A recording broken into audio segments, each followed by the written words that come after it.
Hi, and welcome to another AOGP Scientology Outside of the Church podcast. It is now January 11th, 2025.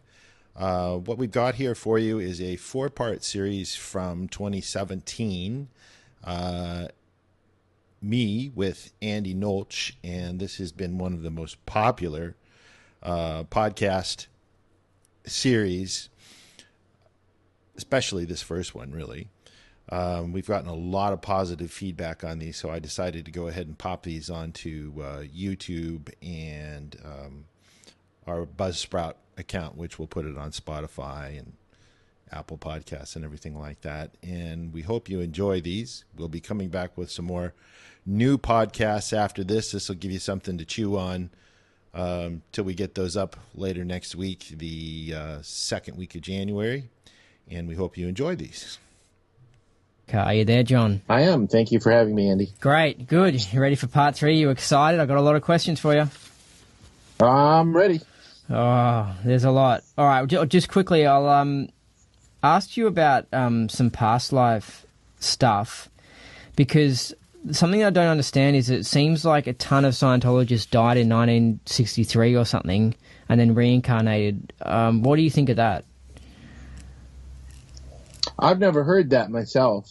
As far as 1963, not that specific year, but it's just like the one thing that I found very surprising since I got into Scientology is the amount of people who are like, yeah, I was into it last lifetime, and they seem to have died sometime in the 60s and then been born again, and it's just like, to me, mathematically, it's not making any sense. Like, as in, there was no great wave of mass killing off of Scientologists in the 60s or something. How come there's all these reincarnated psyos walking around these days? Well, I guess the first question I'd have to ask is, how old are they, and is it feasibly possible for them to have died in the 60s and then be an adult now? Or I guess, you could have gone and sat on a mountaintop for a couple of decades or something like that. But I think one of the things that needs to be explained to people from the viewpoint of not necessarily an OT, I guess, it could be an OT viewpoint, but time in the physical universe and no time in the theta universe are the constants. It would be sort of like, I don't know. If you were swimming around off of the coast of East Australia, and then you got into the East Australian current and things sped up because you were in this current that's going up the eastern side of Australia, that would be a prime example of what it's like to be in the physical universe and then be in the theta universe. So you can blip over into the theta universe. Let's say you drop the body. And when you drop the body and you're no longer sticking your toe into the physical universe, time, as you know it, stops, but it's actually going a lot faster in the physical universe. So let's say you dropped the body in 1963, you left the physical universe and didn't have anything to do with it per se, and we're just a thetan in the theta universe, and you go, all right, to you it seems like, I don't know, a second or a few minutes or whatever, and then it's been maybe a couple of decades that you come back, because they're not constants next to each other. The theta universe has no time. So that's something that needs to be explained to people, because it is a factor. And if a thetan isn't ready for that, they could drop the body in 1920 and they come back and all of a sudden they're picking up a body in 1983. I mean, those things happen, and you run into that sort of thing in session where there isn't a constant of time for a being, because the theta universe isn't a physical universe. It isn't made up of points of view and anchor points and things like that, and nest moving around nest, going around a star and all this stuff. It's a completely different universe. So the rules don't apply the same. So I don't find it surprising that people come back I don't know if you've ever heard the story of Wing Angel. Does that name ring a bell? No. Wing Angel, Pat Krennick could tell you who Wing Angel was, because Pat's been around since like 1952. And it was actually, at one point in time, it was in the OEC vaults, and Wing Angel was a very well-known Scientologist in the late 50s and 1960s. And don't quote me on the years on this, and I'm sure somebody will post it on Facebook a week from now and say, well, this is when it happened. But anyway, Wing Angel was a well-known, very trained, savvy OT Scientologist. And he dropped the body. And about 4 or 5 years later, this 5-year-old boy walks up the Washington, D.C. org steps, walks in the door, sort of swaggering, walks up to the receptionist and says, "I'm Wing Angel, and I'd like my certificates back." Yeah, I've heard about this. Yeah, this is a true story. I've heard a similar story. Yeah, like a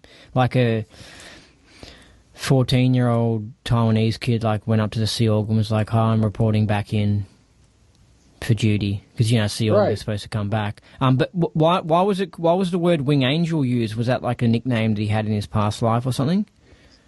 Well, that was his name in the life prior to the new one that he had gotten. But who has the name Wing Angel? That's a really wacky name. It's a very odd name, but it's also a very distinct name, and that was his name that his parents gave him, was first name Wing, last name Angel. And so did they actually find the PC folders for Wing Angel and all that sort of stuff? Yeah, he got his certs back and everything, and from what I understand, his parents were cool with it. I don't know what happened to him after that, but it is a true story. I did know him in '56, around the time that I went clear on one of the ACCs, and he was very, very much involved in Scientology in the formative days in the late '50s and early '60s. So hold on. So when did this Wing Angel, as a young kid, walk into the org? What year was that? That's what I was saying. I don't recall the actual dates anymore.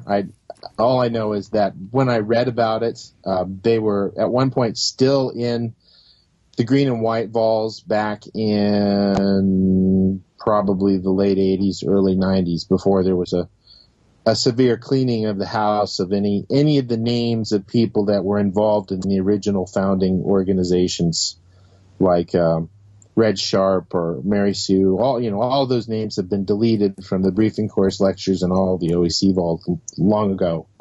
Wing Angel was one of those people. Oh, was Wing Angel was his name actually mentioned in any of the thingos? Yeah. Oh, so he was a real important, founder. Yeah, he was one of the main guys that worked.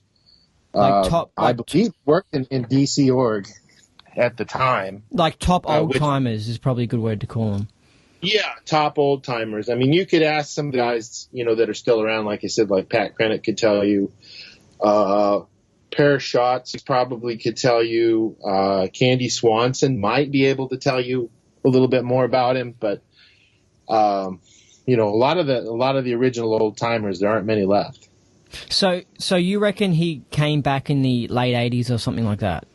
No, he came back in the mid 60s. It wasn't. Well, again, this is another situation where I'm saying where it's like, what the hell's going on?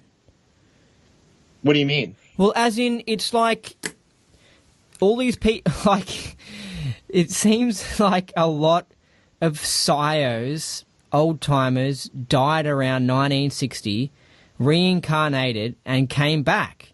And whether they popped in the 70s or the 80s or the 90s or the 2000s, it just seems to be so many of them must have died in this around 1960. Well, I couldn't really say. I mean, just from an auditor standpoint, I haven't audited people in that age bracket really at all. I've audited people that died in the late 60s or 70s quite a bit. I mean, I died in 67 and then picked up a body in the next year in 68. So I mean, there's people drop bodies. I don't think it has anything but do you think? to But for me, that's evidence that time in the theta universe or whatever doesn't run in a linear fashion. Because then, Right. then statistics would have. I just feel like there would have been all these reports about all these. I don't know. It's just it doesn't make sense. Do you know what I mean? Like, as in, you come across heaps of people who are old-time sires who died, yet I don't hear any reports about a mass killing off of old-time sires in the early 60s. Well, I don't really have an explanation for it other than the ebb and flow of the physical universe and the theta universe are mysterious things, and you run into interesting phenomena like that from time to time. That's the only thing I could say about that. It's more of an observation than anything. So we just don't understand. Well, either reincarnation doesn't exist, or we don't understand how time works outside of current simple understanding. Well, I think that's the biggest factor is Scientology deals with the physical universe and the thetans that are in the physical universe. It doesn't necessarily deal with the thetans that are in the theta universe as much, so therefore there isn't as much documentation or valid data on it. What I was telling you earlier, that's something I've never had any other Scientologist tell me before, and I've never even had a conversation, even with other OT8s or above, about it. But that's been my own observation and knowingness since doing the OT levels, that you're dealing with, it's sort of like two different, what do they call those? Not escalators, but when you're in an airport and you have the two moving floors that are like escalators, but they're on one level only, and one's going a lot faster than the other. The theta universe is timeless because it doesn't involve the physical universe. The physical universe revolves around planets going around suns and electrons going around, in atoms and all of this stuff, and you don't have that in the theta universe. So it's a there-ness. It's there, but it's nowhere at the same time because there's no there. There's no anchor point. So therefore, there is no time. It's timeless. Yeah. So what might seem to a thetan to be a couple of seconds could be a couple of decades in the physical universe, as an extreme, as an example. Yeah, but also I think time goes at a different speed on different planets. So even within the physical universe, I think time is totally trippy and just what the hell. Yeah, have you heard that? What's that? Have you heard that time goes at different speeds on different planets or something? And yeah. Well, yeah. I mean, if you just look at Einstein's theory of relativity and gravity affects time, space. And what, like, for example, what's faster than the speed of light? These apparently UFO craft. But I don't think that they actually travel. That's the thing. I think they hack into the universe and somehow just pop and appear in certain places. Well, that's the point. The point is what's faster than light is gravity. Gravity really? Is faster than light. Yeah, gravity is instantaneous. Gravity is instantaneous. Wow. Yeah. So that's why these starcraft use gravity, or they interpret gravity, or create gravity. Yeah, because they're anti-gravity craft or something. Yeah. Well, I mean, if you watch the what's his name? The guy that used to work at Area 51. Just forgot his name. Bob Lazar. Bob Lazar. You watch his videos. He gives the best explanation of how at least the Zeta Reticuli craft work, in that it's sort of a focusing of gravity, and if you focus in on a particular star and its gravity, it's sort of like going downhill towards that star, and you amplify it, and then there you are, and you're going faster than the speed of light because you're creating gravity which deforms the physical universe, so to speak. So that's That's how these guys get around as quick as they do, relatively speaking, to the speed of light, at least. Yeah, because it's funny, because it's like, yeah, something can't go faster than this, like, something can't go faster than the speed of light because it's not possible, right? But these craft, they're not traveling that distance. They're doing this shifty, clever thing. So it's like they're beating the speed of light, but they're not really. You know what I mean? Well, yeah, they're kind of circumventing the speed of light by tricking the physical universe using gravity or mocking gravity up instead of dealing with all of the surrounding different types of gravity, whether it's a star or whether it's a planet or, whatever. I mean, and there are those that say that a planet, for example, doesn't create gravity. It's because of the star that it's near. That's what's creating the gravity. I can neither confirm or deny that, but it rings sort of true because it's just like electricity on planet Earth. We don't know why electricity works. We just know that it does to this day. Did Einstein know that gravity travels faster than the speed of light? I think he had some ideas on it, but he passed away sooner than he could actually get that into some sort of unified form. I mean, as far as his theory of relativity goes, the faster you go, the greater the mass increases of the body that's going fast. So that's an issue if you're going to try and go beyond the speed of light. But, they just recently confirmed in the last couple of weeks that gravity does travel in waves, that they actually picked up on one of these devices that picks up the changes in gravity. And now they know that gravity works in waves. So that's one of the big steps that they needed to validate what Einstein said, and it's also a way to travel if you're going to use a starship that's going to travel faster than the speed of light, because now they know that you can create a gravity wave.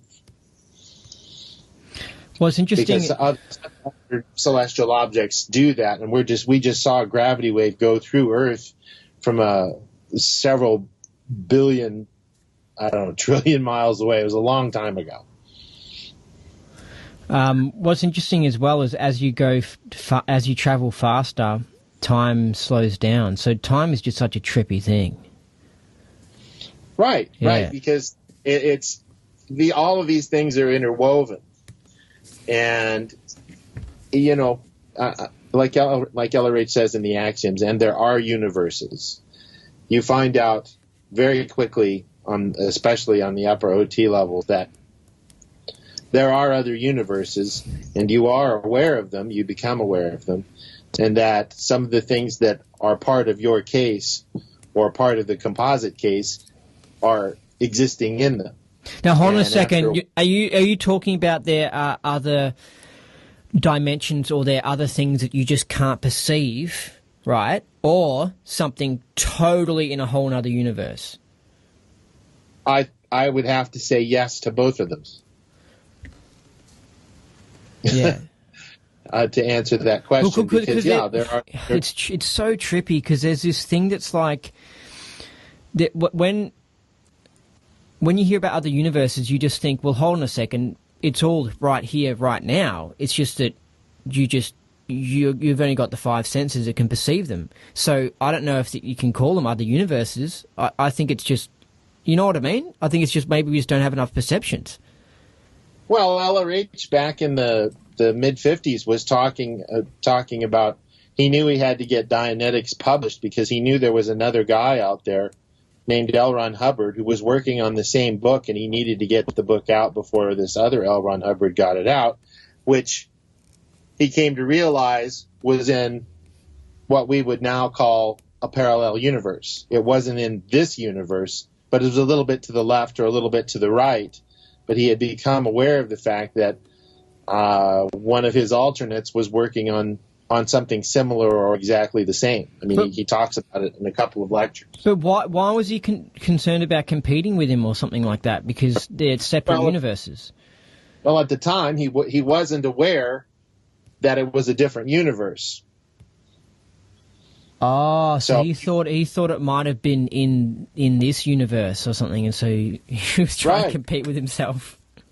Right. So he was concerned that there was another guy out there that was doing the same thing, and as he continued to get processing, he came to realize that it was, for lack of a better expression, a universe to the left or a universe to the right, which would be a very poor example of it, but it gives the idea that it was not too far from our own universe that this was going on, and he was aware of it. This sort of stuff is so deep and so trippy, but there's evidence for it, and there's a lot of, I think, scientists that are into like looking into parallel universes and stuff, and it's areas that I just don't even want to go near because it's like it's so deep.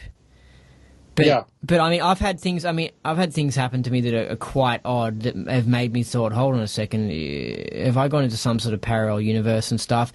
And people talk about these sorts of things. Like one time, I had a TV remote on the coffee table in front of me, and it suddenly wasn't there. And I was looking where it usually is, and it wasn't there. And I was like, what the hell? And I felt around for a bit, and I was aware of this whole parallel universe where sometimes you pop out of your current universe and you go into the parallel one, and you don't notice except for one odd change. And so, I'd heard about this idea, and so I thought, well, I'll just wait and see if it pops back or something, if it comes back. And then, like, the next day, suddenly it just came back, and it was where it was supposed to be, and I was like, what the hell? And I asked people in the house, if they'd moved the remote and put it back, and they hadn't. Like, it literally just bizarrely disappeared, and the only thing I can think of is this parallel universe thing, because I've heard other people talk about it, and they'd say stuff like they would walk out of their house, and there would suddenly be a tree where there never used to be a tree, like on the street. And they'll be like, what the hell, there never used to be a tree there. And then like a week later, suddenly the tree will be gone, and there'll be no evidence that the tree was ever pulled away. It was just like the tree was suddenly gone, and it was like evidence of a parallel universe. And since I got into Scientology, I've had a fair few experiences where suddenly I'm like looking and I'm like, what the hell? I never knew there was a door there. There never was a door there. Never used to be a door there. And I was like, you don't know what to do. You don't know to think, is my memory just bad or what? But you're just like, what the hell? And then you hear about the Mandela Effect, and you're like, what the hell? Like, it's just so trippy. Well, I knew where we were heading towards that. So I'm prepared. As far as the Mandela Effect goes, I think that would be, as far as a symbol or a term, that would be one way to describe a parallel or alternate universe or something like that. But I think in a lot of the cases, not all, but a lot of the cases, the Mandela Effect is a bit of what LRH would call dub-in. And it's a group think type of a thing where, what was his name? The comedian, the black comedian, was in a movie as a, what was his name? Eddie Murphy. No, it was dang it. He's one of the taller black comedians, and this is one of the Mandela effects. Richard Pryor or something. It was sort of like an Arabian name that he gave himself. Trying to think. Chappelle, anyway. Dave Chappelle or something. No. Well, anyway, so this was one of the things that he never did this movie where he played Aladdin. Was what he was supposed to play, and he never played Aladdin.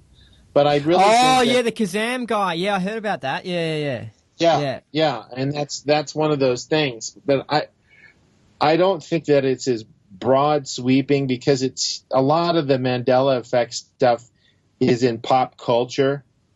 And I think that should be discounted heavily, and on a more individual by individual basis, I think you'll find things that, like you're talking about, like there was a door there, or there was a tree there.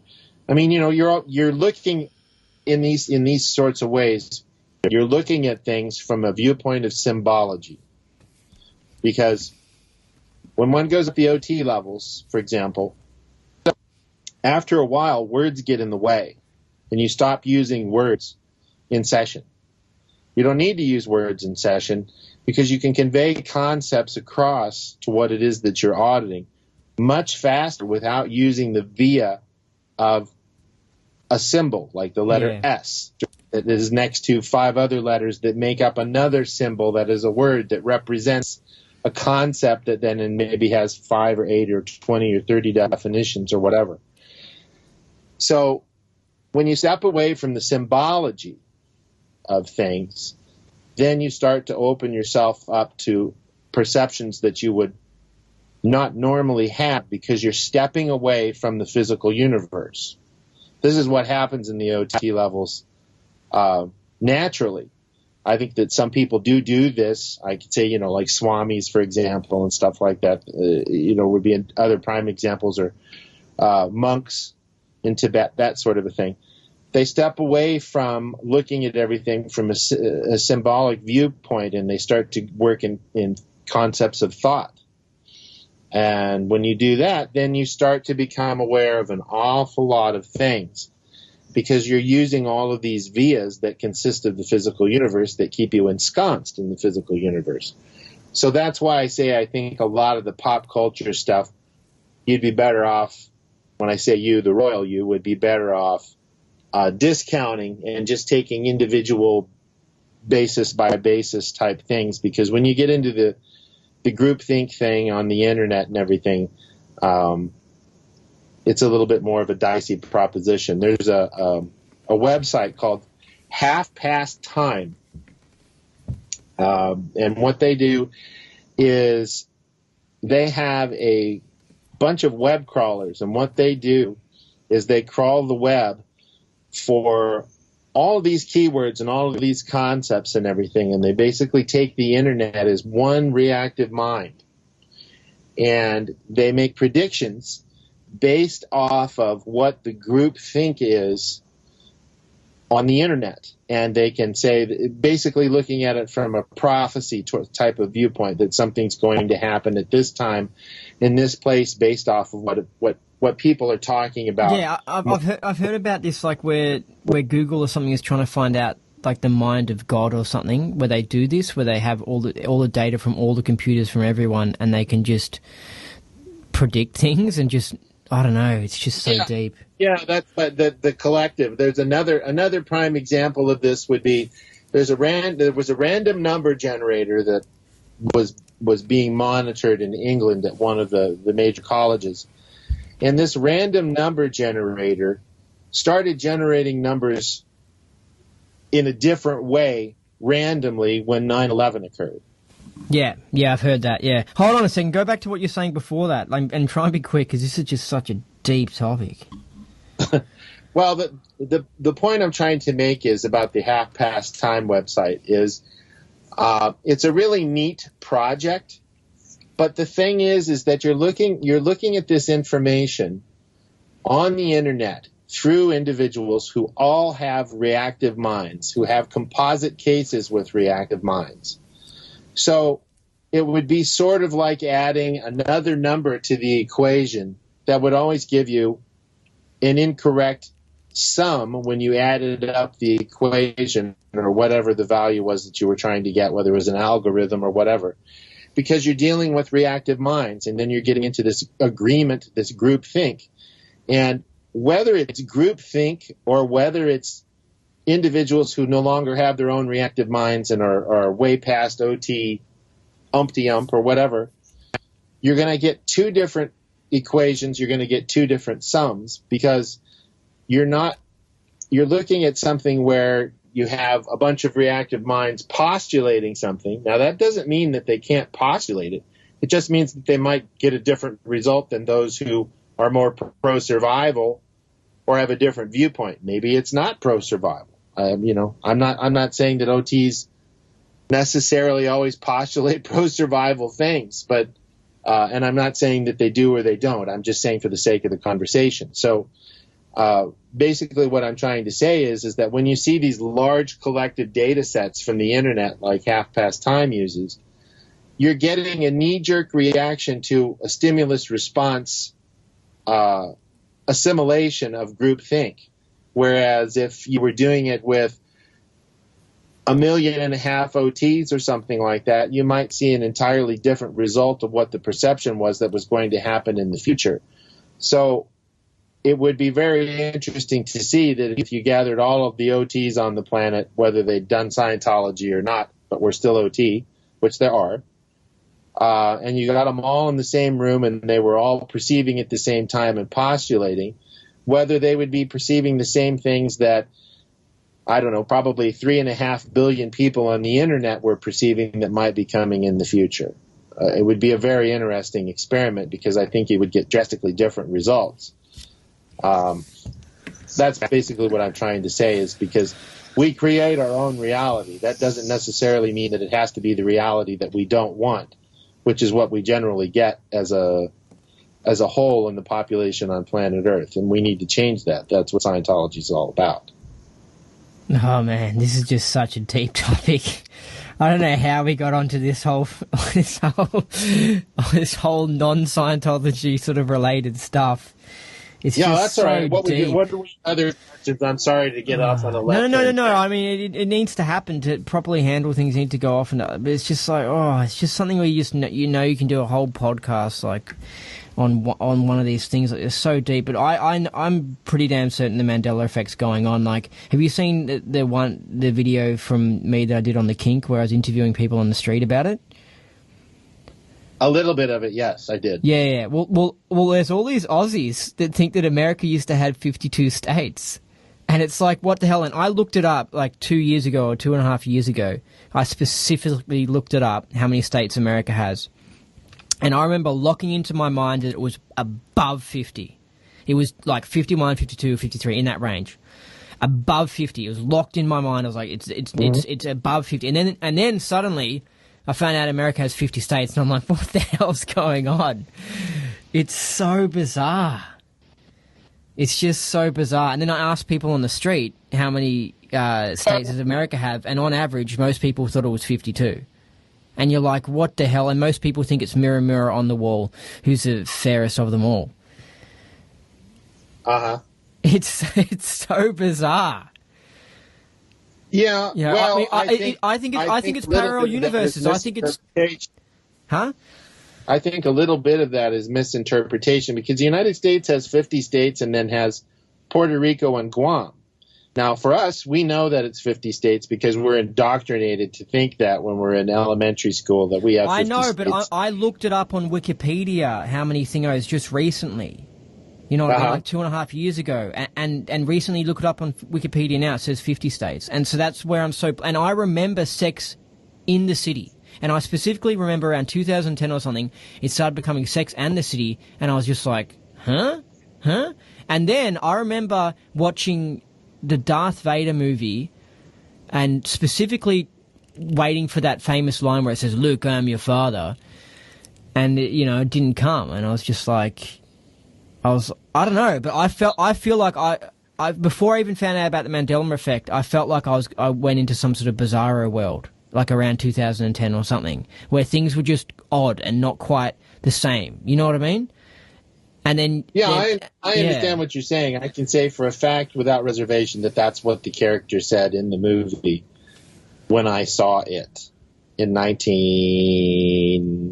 would have been 1980, I believe it was. That Empire came out, he did say, "Luke, I am your father." See how funny it is? It's just like, because I think it's a parallel universes thing or something, but it's odd. I guess maybe there's been a lot of changes, but people are only aware of the movie line changes because it's a pop culture thing. But I know that I had something happen with speed humps that was near my house, where they suddenly there was like 3, and then now there's suddenly 1, and I was like, what the hell happened to the other 2 speed humps? And they hadn't been removed or anything, and it was just bizarre. And then I had a neighbor who was Japanese, and then Chinese, and then switched back to being Japanese. And I was like, what the hell? And there's people who talk about this Mandela Effect where it changes and then it changes back. So, I mean, it's so interesting. Mm-hmm. Well, like I said, I don't think that it is entirely impossible that those things happen, but I will say that those things don't happen near as much the longer you go up the bridge and the further you go up the bridge. Yeah, because I have no explanation for it, but that's been my observation with myself and other people. Yeah. Can you finish explaining this? The winged, was it a winged angel person? So, so the winged angel person said enough information about their past life that the staff there were like, okay, this is definitely the person, right? And yeah, they asked him some questions, and he answered the questions correctly. You know, things that only Wing Angel would know, and they knew Wing Angel. But the thing is that what you run into with people on the internet, you run into with people in life and things like that, is that they're viewing their everything about their existence is from their camera's point of view, their body, their two eyes. And that's how they look at it. And they're looking at everything from the viewpoint of symbols. And they are a symbol, and their symbol says that their experience is this, and that all of these things represent X, Y, and Z. But the thing is that when you find out, when you audit somebody, it's a little trippy for people because they maybe they catch a glimpse from their point of view at the time that their hand is masculine, or they catch a glimpse of themselves on something metallic or in a mirror, and they know it's them. They're looking at themselves, but they're driving a Mercedes instead of a Lexus, you know, or something like that. It's, when I use that as an analog to their body, it's not the same thing. And you have to get people outside of that viewpoint of the physical universe. You have not only have to get them out of their head, you have to get them out of the viewpoint of symbols in general, whether it's their body or if it's male or female. I mean, it blows my mind how many people think about women in a different way who are men who are Scientologists, and women Scientologists who think of men in a different way, when the fact of the matter is we're all Thetans. We're just driving a different car. So, you know, in the Wing Angel situation, it was that he was in a 5-year-old body, and he walks up the steps, and he speaks perfectly good English. And from the account that I had heard of somebody who was there, he even sort of talked like he did last lifetime, even though he was 5 years old. So he still had the valence to a certain degree. They asked him a few questions, and he was auditing the next day. Auditing. Was he auditing someone else, or was he in session? Yes. Yes. No, what was that? So he was auditing someone else? Yeah, he was auditing someone else. What he wanted the to search. hell? Yeah. This is Scientology. Wow. This is what Scientology, real Scientology, can do. The proper old-timer one, not like the whole corporate church one from the 90s, yeah. Right. The non-perverted version. Jesus, it's so deep. It's so deep. I remember when I spoke to, I saw some guy, and he was about my age, but he had the valence of an old Englishman, and it was really interesting. And then I found out that he was getting into Freemasonry, and I was just like, I bet you he was like in 1930 or whatever, some old Englishman that was a Freemason, and he has no idea about his past life, but he still has the beingness, and so because it's very odd for a 22-year-old to like walk into a Freemasonry center and stuff like that, and so he just obviously was just gravitated towards it because he was like, I remember or whatever. But it was just like I was looking at him thinking, this, the way he was acting, I was just like, what is this? I'm not, it's just funny. It's just like, it's so evidence for a past life. Yeah. Well, like LRH says, the one way to get somebody when they're about to drop the body so that they don't go to what he refers to as the between lives areas, you get them to go to some place that they really like, someplace they really want to be. And they go there instead of going to the mix master machine and throwing everything back up, so that they come back down and they don't know who they are, and then you have to straighten them out with the lower bridge and all of that stuff. That's what you need to do when somebody's getting ready to drop the body, is tell them to go to some place that they really like, and they'll go there instead, and kind of make it a command for them, and then they don't end up running into this last lifetime amnesia thing, and they'll even carry along their earlier valence. I've seen it several times. So So this is because I heard there was something like when a Sire is passing away, you get advice from the CS or whatever on what to do. Is this basically what the CS would say to do? Yeah, that's the R factor. That's the assist or something? Is it called an assist? Past like dropping the body really assist? It's just an R factor that this is what you need to do. Is you need to go to maybe it was a state park that they liked or something like that because of the color of the leaves in the fall, or a place that really made them happy that they were very fond of or something, because that's what you're trying to do, is you're trying to short circuit the command to return to one of the implant places. Yeah, that basically scrambles you up and then throws you back down here, and here you are. So that's big. So deep. When you were talking about, when we were going into the whole Mandela Effect thing, my mind was kind of exploding because I was just like, like all these things I wanted to say. And it was just like, it's just so funny. So what, is that what all sires should do? Like speak to a good CS when they're getting old? Well, I mean, if you just understand the concept, you don't even need to speak to a CS, because good CSs are hard to come by outside of the church. Well, where's the policy on this? It was in a lecture, I believe, on the briefing course that LRH talks about it. I don't remember what the number of it was or anything, but it was just sort of an off-the-cuff thing, because the LRH did a lot of that sort of thing on the briefing course lectures, especially. That you're just trying to put something in front of the command that says return back to home base and get put in the spinner, basically. So that's all you're trying to do. So the Thetan goes to a location that they admire, and then do they just go to a hospital or something to pick up a new baby body, or what? Yeah, you kind of short circuit the between lives area, and then you can go pick up another body. I mean, from an OT perspective, do you really want to pick up another body? And if you do, choose wisely, because that choice sets off a series of unfortunate events or a series of fortunate events. Because not shortly after, you tend to start taking on other valences, unless you're in really, really good shape and you can hold everything together. And that's tough to do for 5, 6, 7, 8 years until you can really gather your wits. That's 7, 8 years is a long time. And so you mean like 8 years of like growing up as a little kid? Yeah, because as a little kid, you're not at cause at all. You're so much at effect. You tend to take on agreements and viewpoints and beliefs, and then you take on the valence that's the weaker valence, because it gets the most attention, and down the slippery slope you go, and before you need it.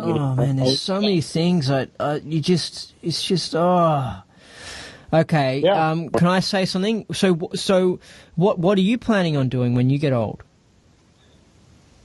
Well, I'm kind of sitting on the fence on the whole thing right now. Everything is relative. That's one of my favorite expressions, because my viewpoint now at 49 might be entirely different than my viewpoint at 79 or 69 or 59 or whatever, depending upon what I've caused myself to experience or not experience.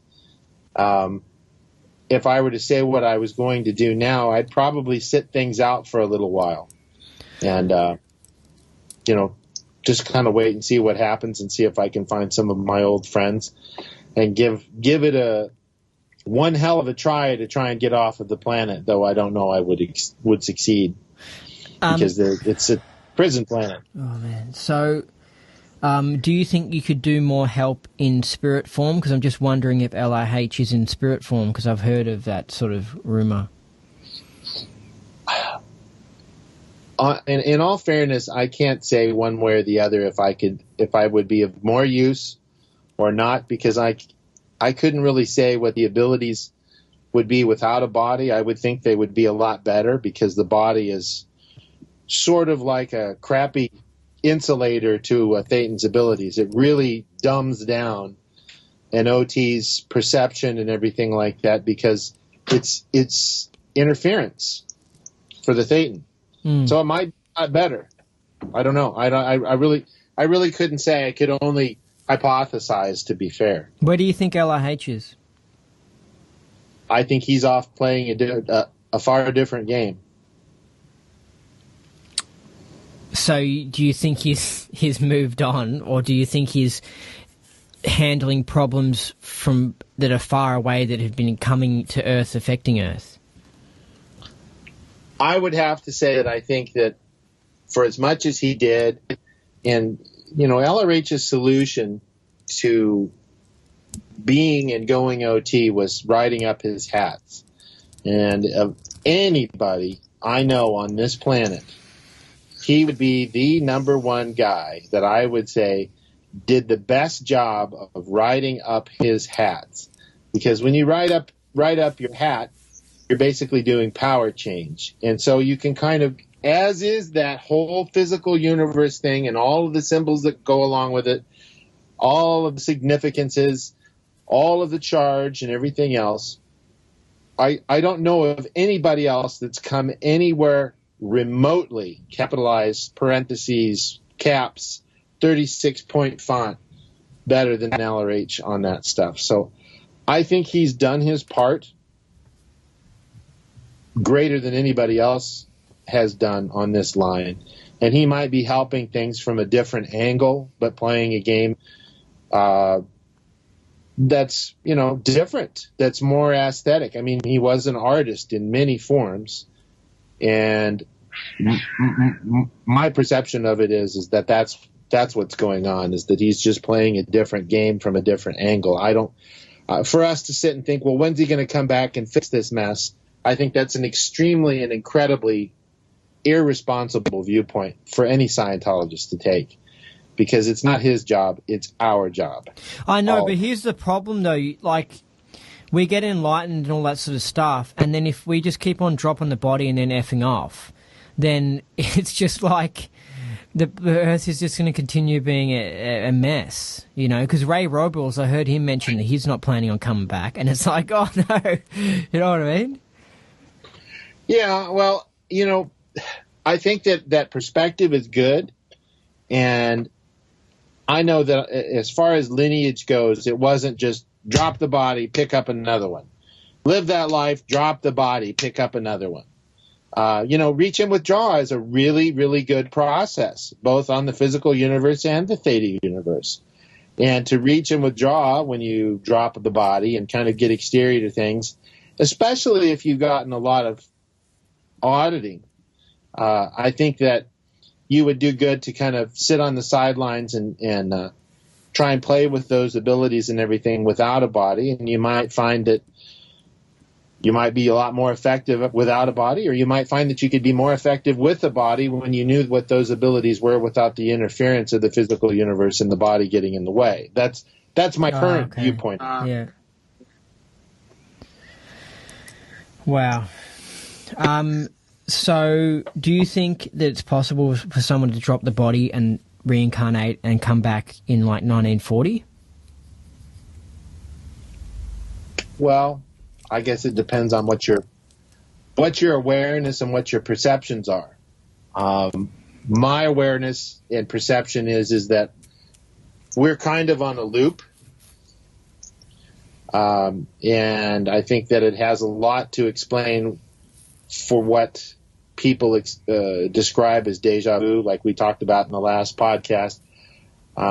Unfortunately, I think that, self-determinism is a key thing, but I also think that we're on a little bit of a loop as far as the physical universe goes. And this is talked about, and I thought this, and so did my wife, we've talked about it too, Carrie and I, that we're a little bit on a loop where we're kind of running through the same time track history at least once or maybe more over and over for some reason. And you start to find out about a lot of this data on the CBR bridge round about the level of the Phoenix. Well, just what time period are you talking about? Talking about the 20th century or what? Well, I couldn't say. I don't know that it would be linear. It could be completely random. Who's to say, and I'm just saying this as a hypothesis, who's to say after you finish OT, umpty-ump, whatever number, that you've changed the woof and the warp of the track for you, and so you're going to come back in 1863 or 1492 or whatever, or 2196 or something like that. It wouldn't surprise me. I mean, the further I go up the bridge, the less things surprise me as to what potential outcomes there are. And it's one hell of a game, that's for sure. It definitely keeps it interesting. Yeah, it's so interesting. Like, do you know what I had happened to me recently? I woke up in the morning and I managed to score the original copies of the Mission Earth books, and I got the books on a bookshelf, and I woke up in the morning and the first volume of Mission Earth was half pulled out of the bookshelf, quite noticeably, like quite obvious, like something is leaving a message for me, like, as in saying, read this thing, because I know Mission Earth has got so much truth about the world that Hubbard put into these fiction books, and I listened to the audio book for it, which was 30 hours long, and it cut out. I thought it was great, but it was a really condensed form. Like, it's actually much, much longer with heaps more information, and it's something that I've always wanted to get into reading, and it's like something was sending me a message like, hey, you've got to read Mission Earth, and it's like, and I've had other moments as well where it's like I've woken up in the morning and it seems like a ghost has moved something, like it's trying to send me a message because there was like a meaning behind it, and it's like, I know ghosts exist. I mean, we know that thetans exist outside of the body, but it's just like, it's so deep, unless you've had these odd experiences, you just don't believe in this sort of stuff, Yeah, well, I mean, the world that we live in is full of suppress and invalidate and not is. I mean, that's what it consists of, that anything that doesn't conform to the norm of our handlers is suppressed, invalidated, and not is, to the point to where, well, with the advent of the internet, they can pretty much rewrite history whenever they want, as long as, the internet is in existence and electrons still move through wires. Anything is possible. I think that's part of the reason why the internet has been allowed to expand and become so pervasive, is that they can use it as a tool to change anything they want to, because if it's not on the internet, like LRH says in the Knot series, the hardest thing to spot is a missing list. Yep. And what do you think about some of these things? Because I heard a story about LRH flipping open a book to a certain page that was about not having to do sec checks when you're on OT7 or something like that, some story like that. Like some people who claim to be sort of in communication with LRH or something like that. Have you heard of these stories? Well, as far as the opening a book and, the reference that you're looking for just being right in front of you, I've had that happen. No, but apparently, I know, yeah, I've had it happen as well. It's like it's maybe an OT ability or something, but like as in it happened a few times, like a ghost was there forcing the book to go to this certain page to wake this person up, because like this person was supposed to, be fighting. I think that's very, very likely and very possible. Given the parameters with which, again, the body, a symbol that you identify with, and its ability to perceive, and then the narrow bandwidth of which you can actually see visible light, the things that you can perceive with the 52 perceptions that LRH delineates in the technical volumes. It's an extremely, extremely narrow band. And when you look at what the actual light spectrum is, another example would be the infrared spectrum. They used to use infrared on helicopters and jets in the military. The U.S. military did. And they had to stop using infrared because it was freaking out the pilots so much of the things that they were seeing in the infrared spectrum that they couldn't see themselves with their own naked eye. So they switched over to infragreen. What were they seeing in infrared? God only knows. Whatever it wasn't pretty. Do you reckon they were seeing entities or some shit like that? Yeah, stuff that they were seeing when they were flying that they could see with infrared that they could not see with the naked eye was so interpolating to them that they had to switch to a safer part of the spectrum, which we now know as, infragreen, which is the day for, or not day for night, but for the no light situations, like when you're using a camera that can see in the dark and everything, it's using a green part of the spectrum instead of a red part of the spectrum. So it wouldn't surprise me one bit, that if while you're doing this podcast, there's somebody standing over your shoulder. But I mean, to use the term standing has to be an extremely loose expression because, beings don't have to stand. Only bodies stand. And this is one of the things that people that don't understand Scientology can't think outside of the box with, because they represent everything from the viewpoint of a being being in a body, a marionette.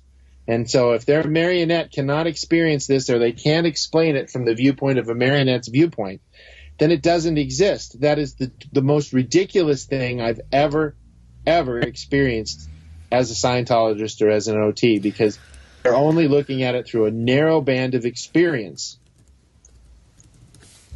So a marionette's a puppet, just to clear that up for people, yeah? Yeah. Yeah. Have you heard these things about in the old days, like the 50s and that, where people could get their body to float? Have you heard about this? I've heard about that. I've also seen Indian swamis who could do that sort of a thing. Really? So you've seen it with your own eyes?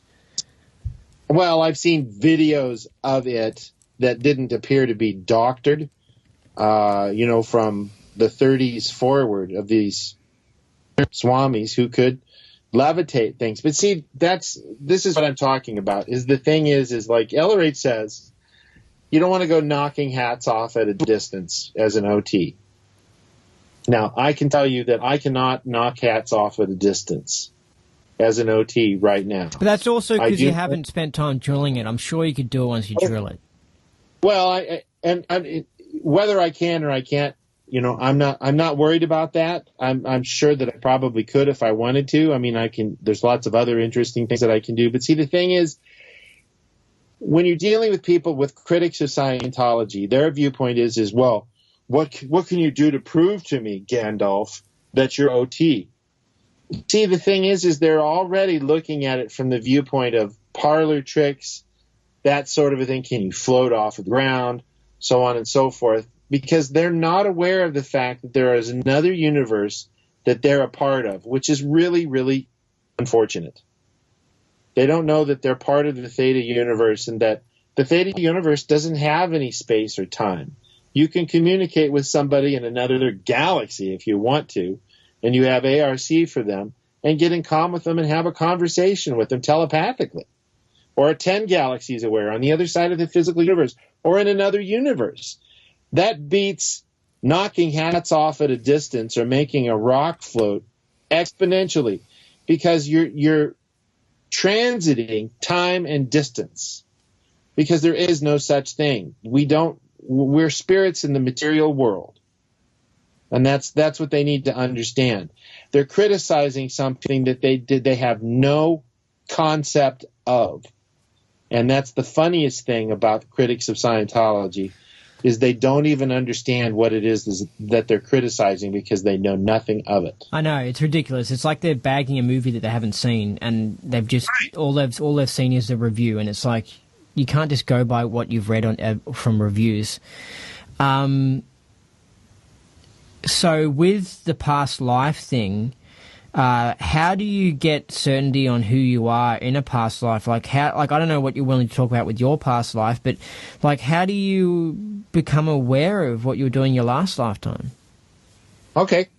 Well, let's do a drill. Okay? Yeah. It may or may not work. Let's do a test first. Okay?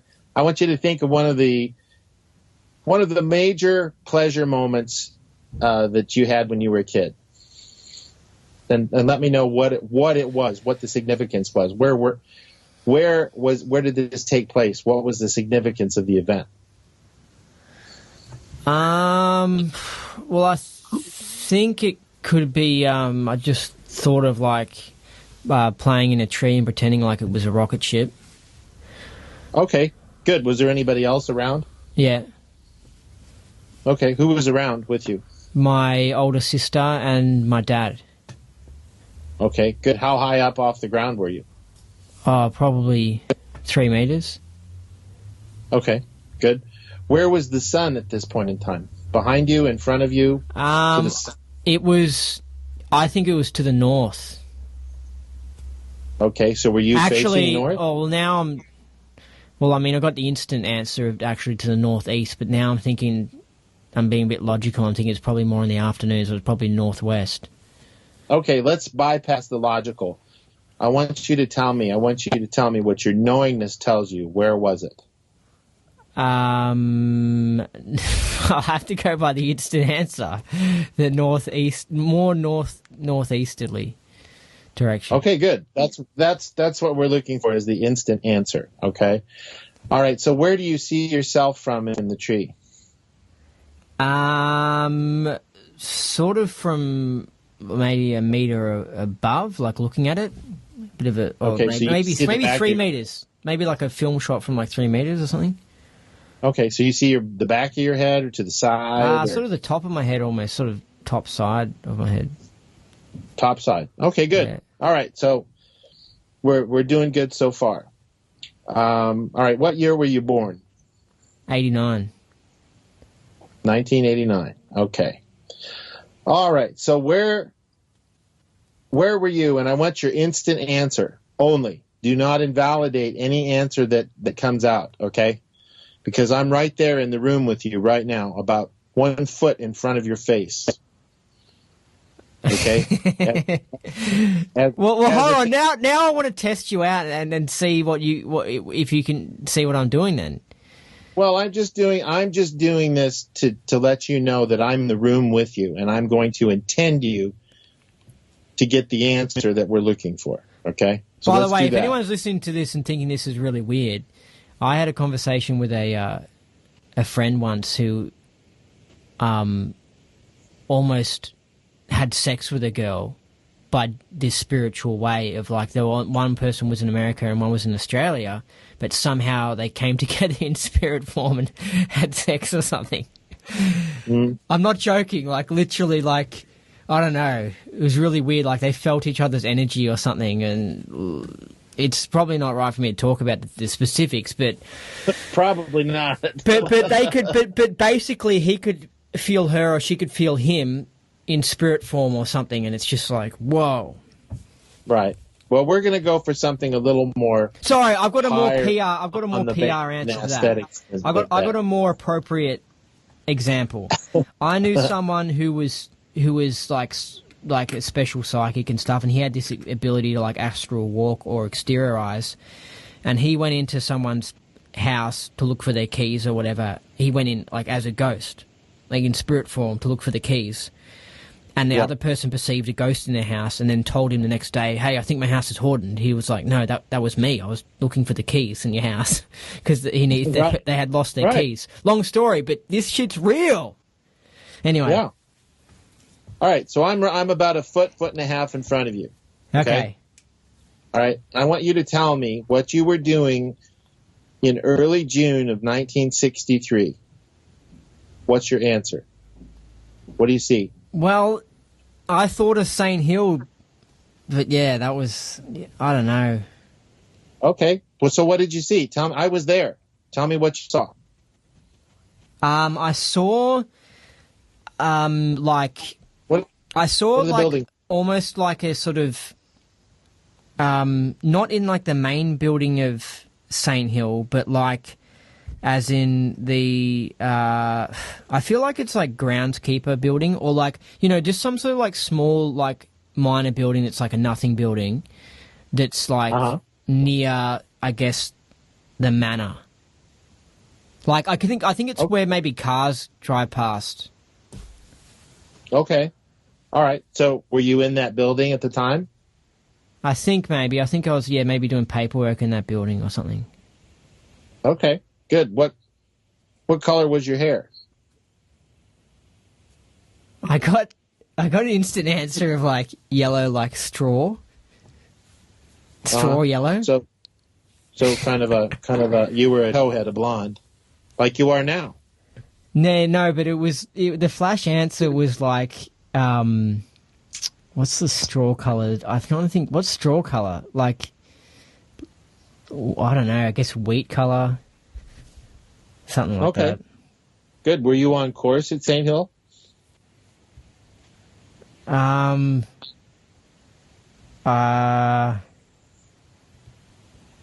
not when I was doing that paperwork stuff. Right, but you were on course at St. Hill. That's why you were there, right? I don't know, but this is getting real funky here. I just have to go a flash answer. Well, I'm asking you, and you're giving me the answers because your original question is, what about this past life thing? And my point being is that you can intend anybody down the track, especially as an OT, because when you have a comm cycle with someone, and like this is not an auditing session, we're just doing straight recall on something. So it's not aberrative or anything like that. I'm just trying to give you a reality that when you're working with somebody that can be sort of your escort as an OT to go down the track, it's a lot easier, and then you can answer your own question. That's a past life. If I were to say, what was the temperature at the time in that building while you were there, what would you say? What would your snap answer be? 15 degrees. That's not Fahrenheit, by the way. Celsius. Yeah, Celsius. Well, it was in the summer, so was it fairly early morning? Yeah, well, if it was in the summer, then yes. Why are you saying summer? Are you using your perceptions? Well, I can kind of pick up some of the things that you're perceiving. Yep. Okay. And did you look over your right shoulder to see what cars were coming down the road towards you? Yeah, because towards the over in the right direction is where the manor is, and where I think the road is between the building I'm in and the manor. All right. So there's your answer. That's past life. I mean, you're doing something which is really easy to do. It's kind of like saying, well, what did you have for breakfast yesterday? Well, I had a bowl of cereal and some 2% milk with it or something. It's no different than that. It's just getting somebody to not invalidate or suppress or not is those particular things and just go towards a benign incident of existence that they were in last life or the life prior, whatever the situation is. So it's not hard, especially if you've had any auditing at all. That helps quite a bit and you're in good shape. But you can pretty much do it with anybody unless they're in really rough shape. So I hope it's interesting. I think it's interesting because it's a bit odd as well that I would walk into Scientology as opposed to being born into it or anything. And sort of latch onto it.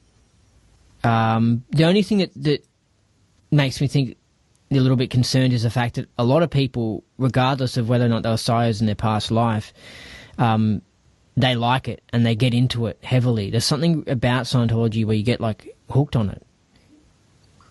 Yeah, well, I mean, if it's true for the person and they have experienced gains from it, then they're going to be willing to do more of it. And it's sort of a, I'll take some more of that, please, type of a thing.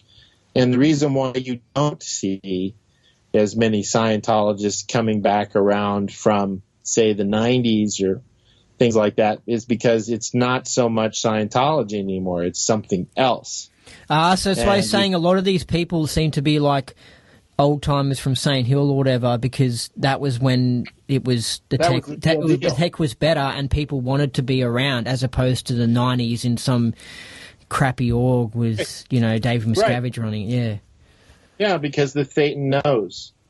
I mean, that's That's the most important thing, and that's how I was able to demonstrate that to you just now, is because the theta knows we're just trying to bypass all of the other crap that's saying, no, this isn't true.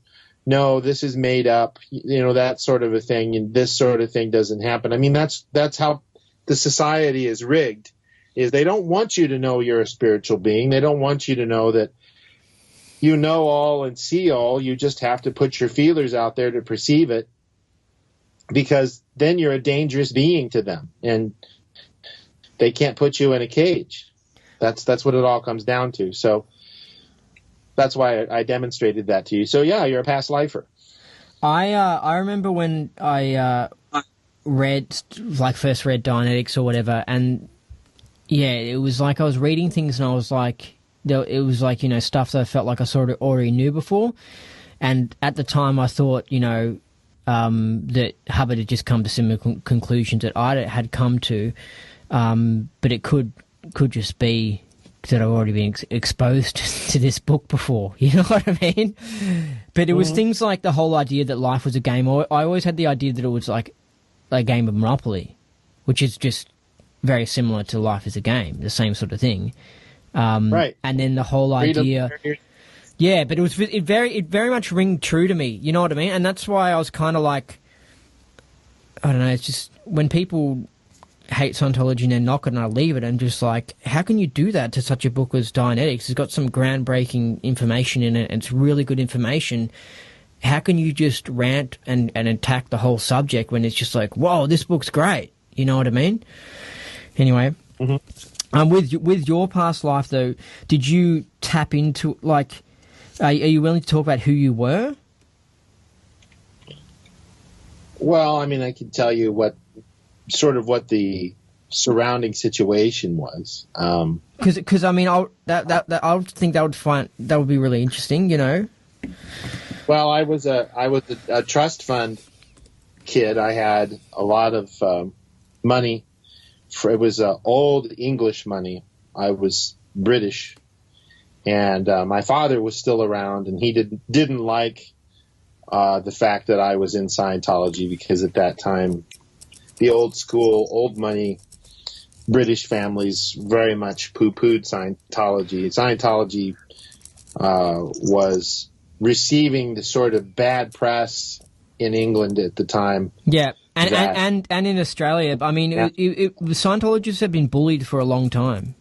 But yeah, go on. Yeah.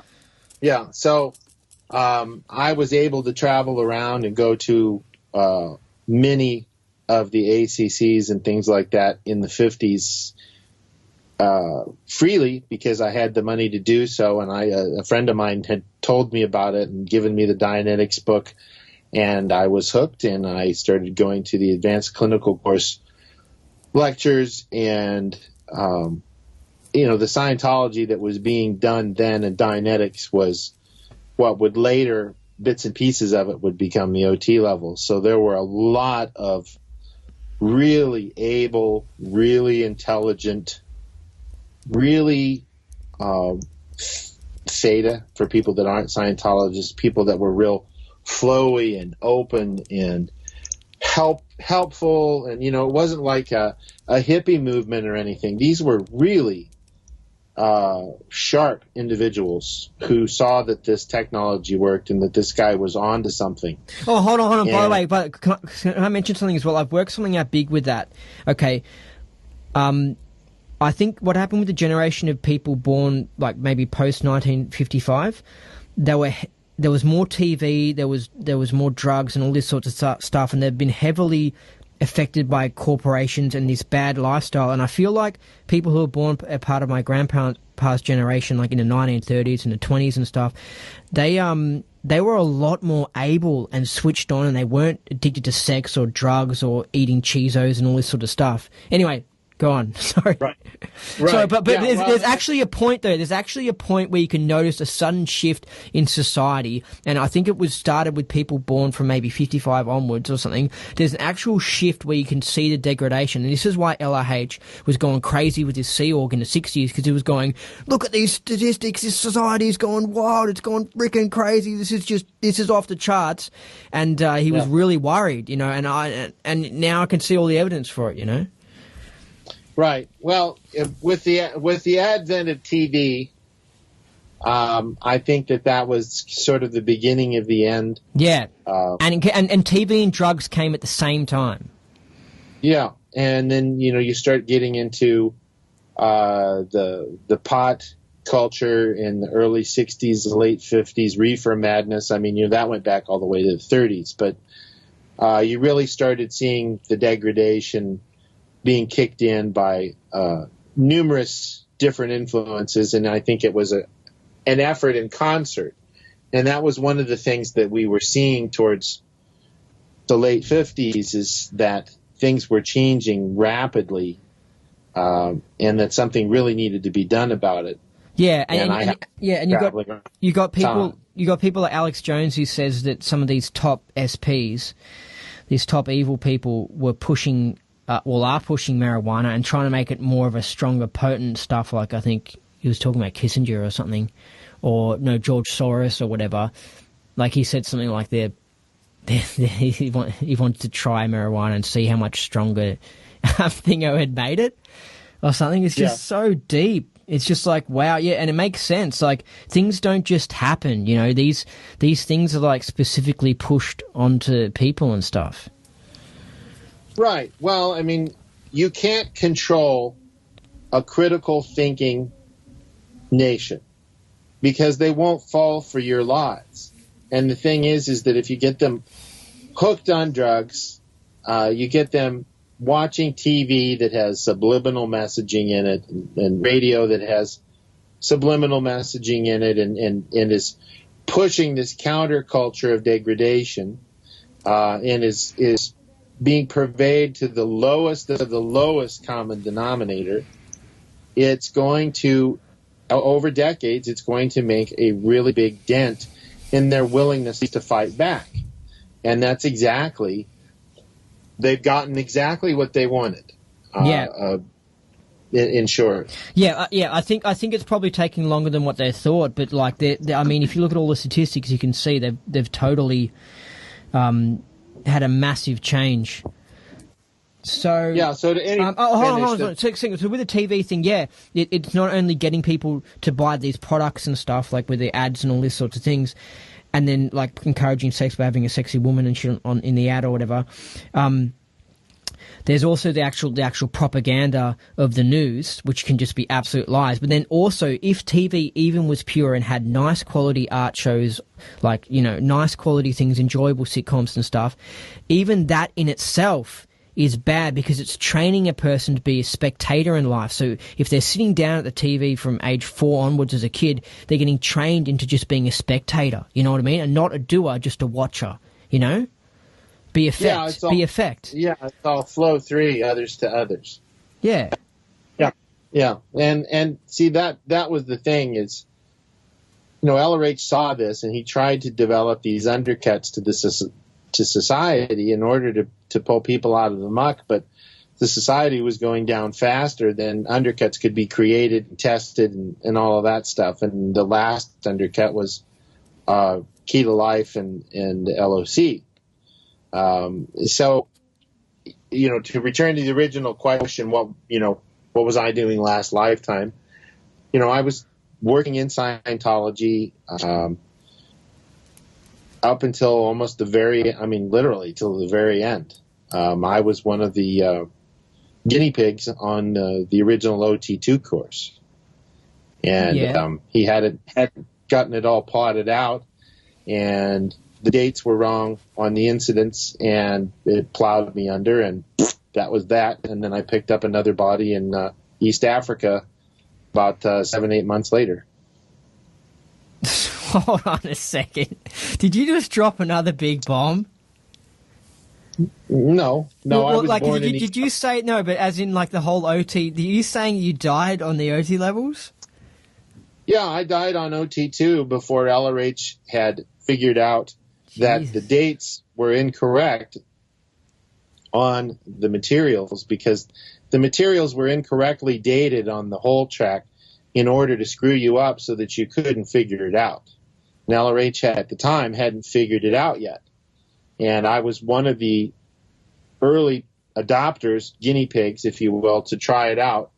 And in so doing, it had some less than fabulous effects on the body, and I ended up dropping the body and then picked up another body a few months later, not far from the Mediterranean in East Africa. So you're one of the like, when LRH in Ron's Journal 67 talks about how hardcore I guess the OT3 material is, or whatever, like, you know, for PR reasons, he didn't mention that actually some people had died from some of this research. Well, I didn't even get to OT3. I was on OT2 when I dropped the body. Yeah, but in Ron's Journal, I think he's talking about just that sort of, that area. I guess he's talking about those sorts of things, that high-level sort of data and OT stuff. Yeah, it's one of those, it's one of those things that until you actually do it, you're going to have reservations about it. But if you've actually made it to the point to where you should be doing the level, and you do the level the way he says to do it, you will find that area is so severely and heavily charged, it's not even funny. Okay, so what about, you're saying some of these people who are doing it in the church, because they're doing it incorrectly and they're getting squirrel tech and stuff, and they're not, like, they're doing it so wrong, so they're not even actually properly accessing this part of their case. No, they're not actually. First of all, no auditing can occur under PTSness, okay? Because any gains that the person has they're gonna go away. All right. So anybody listening to this down the road from when we recorded this, from 14 October 2017, Planet Earth. What you're dealing with in Scientology right now, modern day in the Church of Scientology, is you're dealing with a PTSness. You're going to be roller coastering because whether you like it or not, you're part of a suppressive organization, and you're PTS to them. They're suppressing you. They're altering the data. And if you're on the OT levels, you are at risk, period, because they are suppressive. And it's not gonna help you. You need to get away from that, and you need to do the OT levels as they were meant to be done, unencumbered by PTSness. And there are many people in the field that can help you with that standardly. Okay, and LRH did fix up the tech so that people don't die when they're doing it, right? Yeah. I mean, he eventually figured out that the dates that were in these particular incidents on OT2 were the wrong dates, because this all goes back to the axioms in Scientology that to get a proper isness, you have to have the proper time, place, form, and event. So for anything to persist, there's a lie behind it. So the guys that developed these implants back on the track that you're handling on OT2, they wrong dated them so that it would screw you up. And LRH didn't catch it at first, and then eventually he did, because he's a really smart guy. Now, this is an Incident 1. Incident 1 is part of OT3, right? Right. And what's the clearing course? That's nothing to do with Incident 1 or Incident 2, or it sort of is, but it's a whole different thing? It sort of is, but it's not. By extension. But OT2 and the clearing course, a lot of the materials are the same materials. Yeah, hold on. Yeah, let's clear this up. So clearing course, OT1, OT2, OT3, they're all sort of the same thing, but just broken into different parts. Is that right? Yeah, they're components from the same situation. That would be the safest way to put it. Yeah, because everyone assigns this thing to sort of OT, this implant to OT3 or whatever all the time, but it's all sort of one big thing, really. Yeah. A lot of the stuff that was used in the OT3 materials in the actual incident that was laid in on people was was data that had been found and was used earlier on the track. And so that data was plowed in on people from an earlier. So it's basically like taking something from the Greeks and the Romans used it.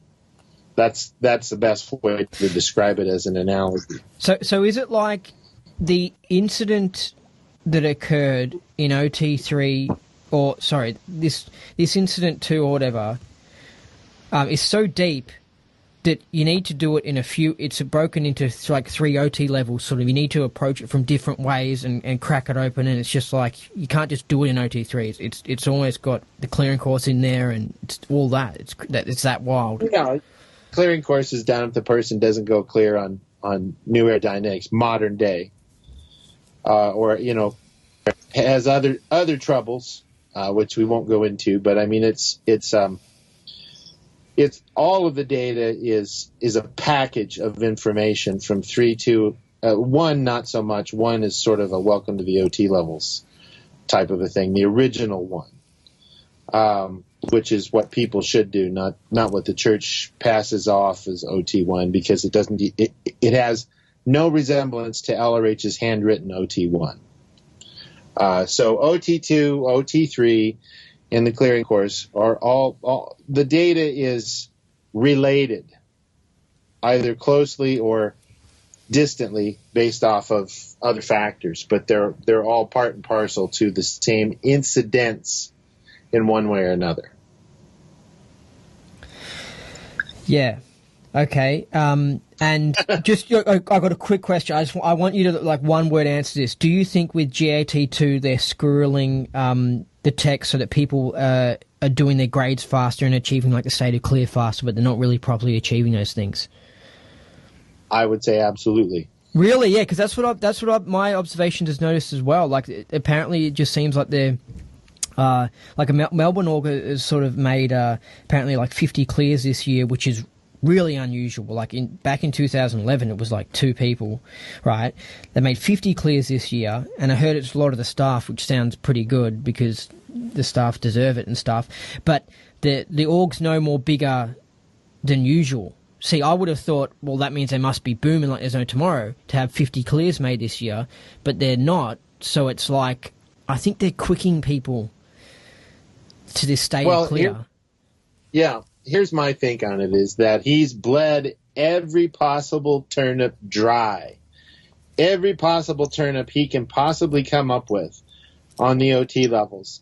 And so he's realized that he needs to plant seeds somehow, some way, to get other people to become turnips so that he can do the same thing to them. Now, whether they can and they've actually made it or not doesn't matter to him, because that's not the point. The point he's is, an admin guy, yeah.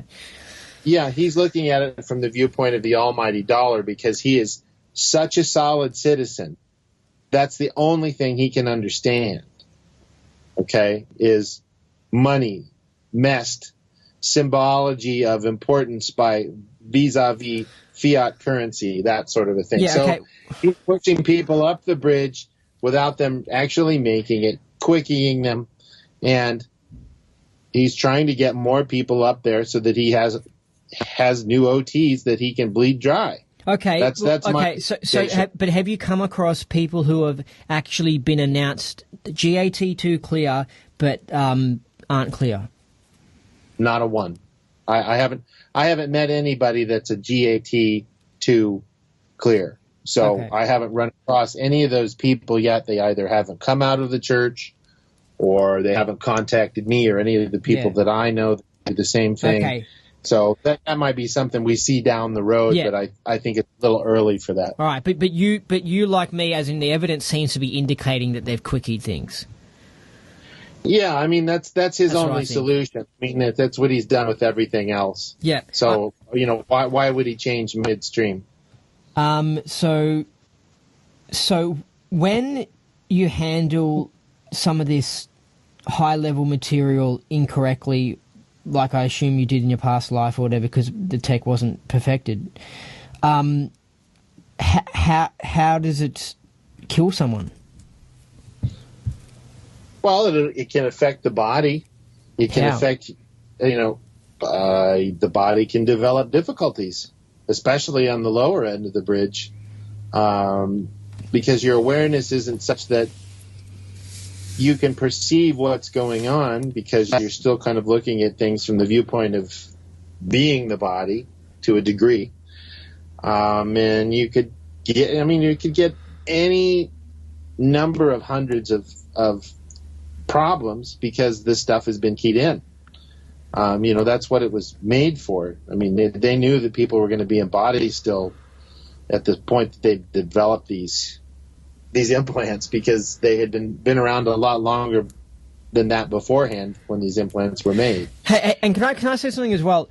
I mean, this might sound wild, but this is basically just advanced versions of mind control technology, which apparently our governments sort of have these days.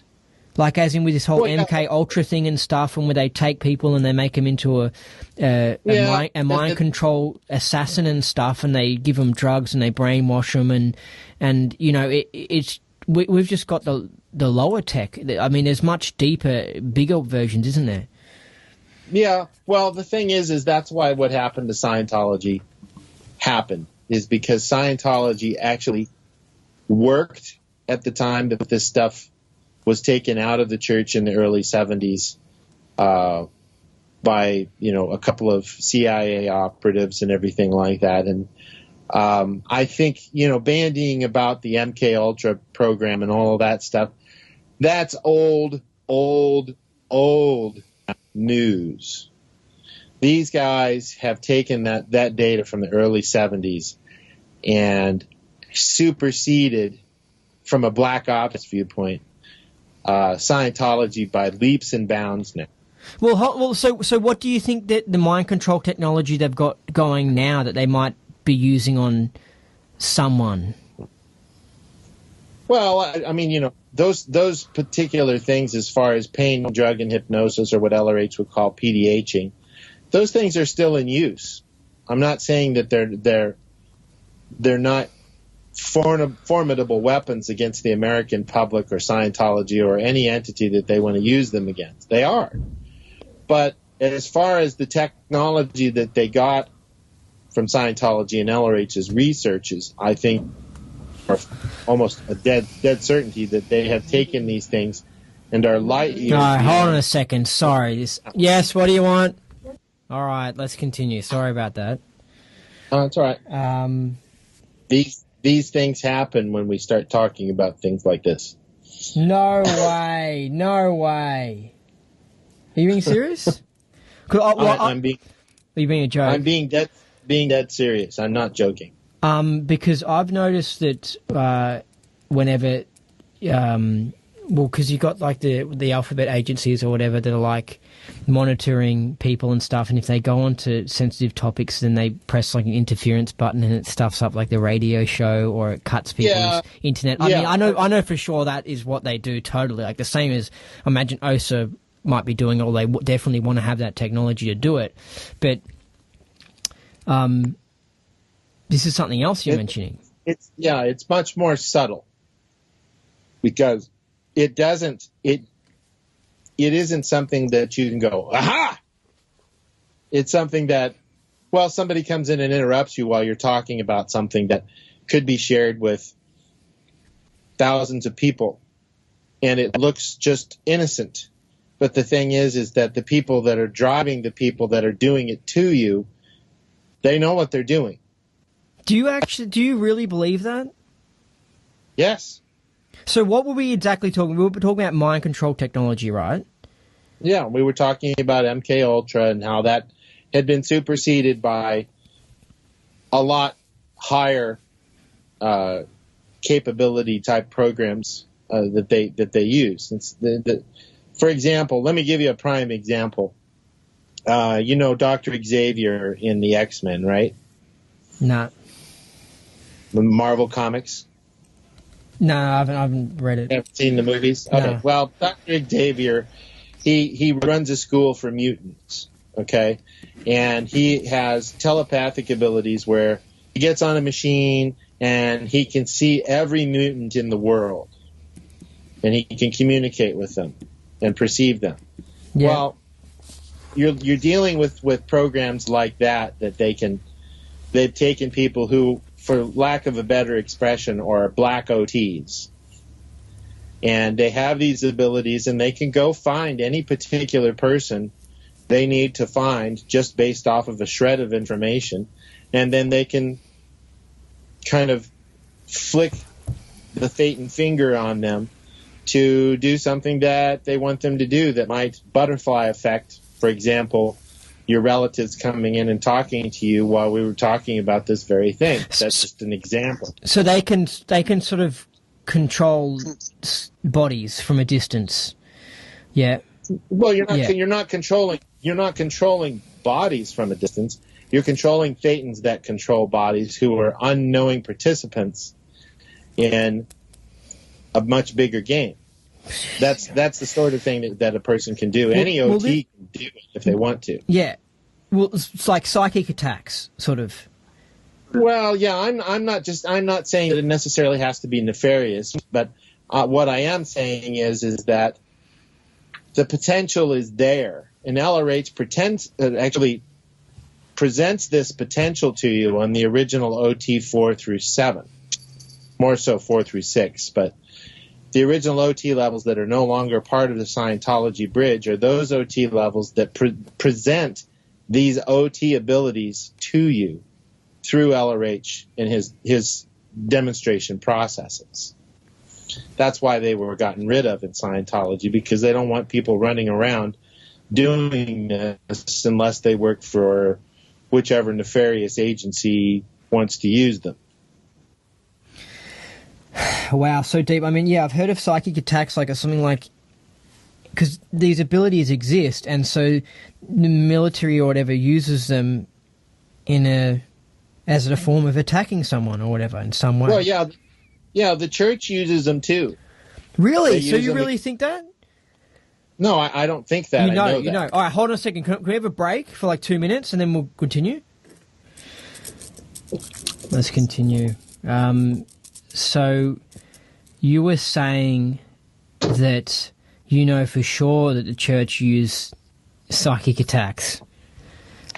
Well, I think calling it a psychic attack really isn't a fair term. Well, what word would be good then?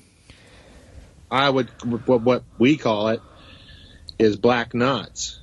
Okay, yeah, but for someone who doesn't know Scientology, a real simple, like a layman's term, I think psychic attack.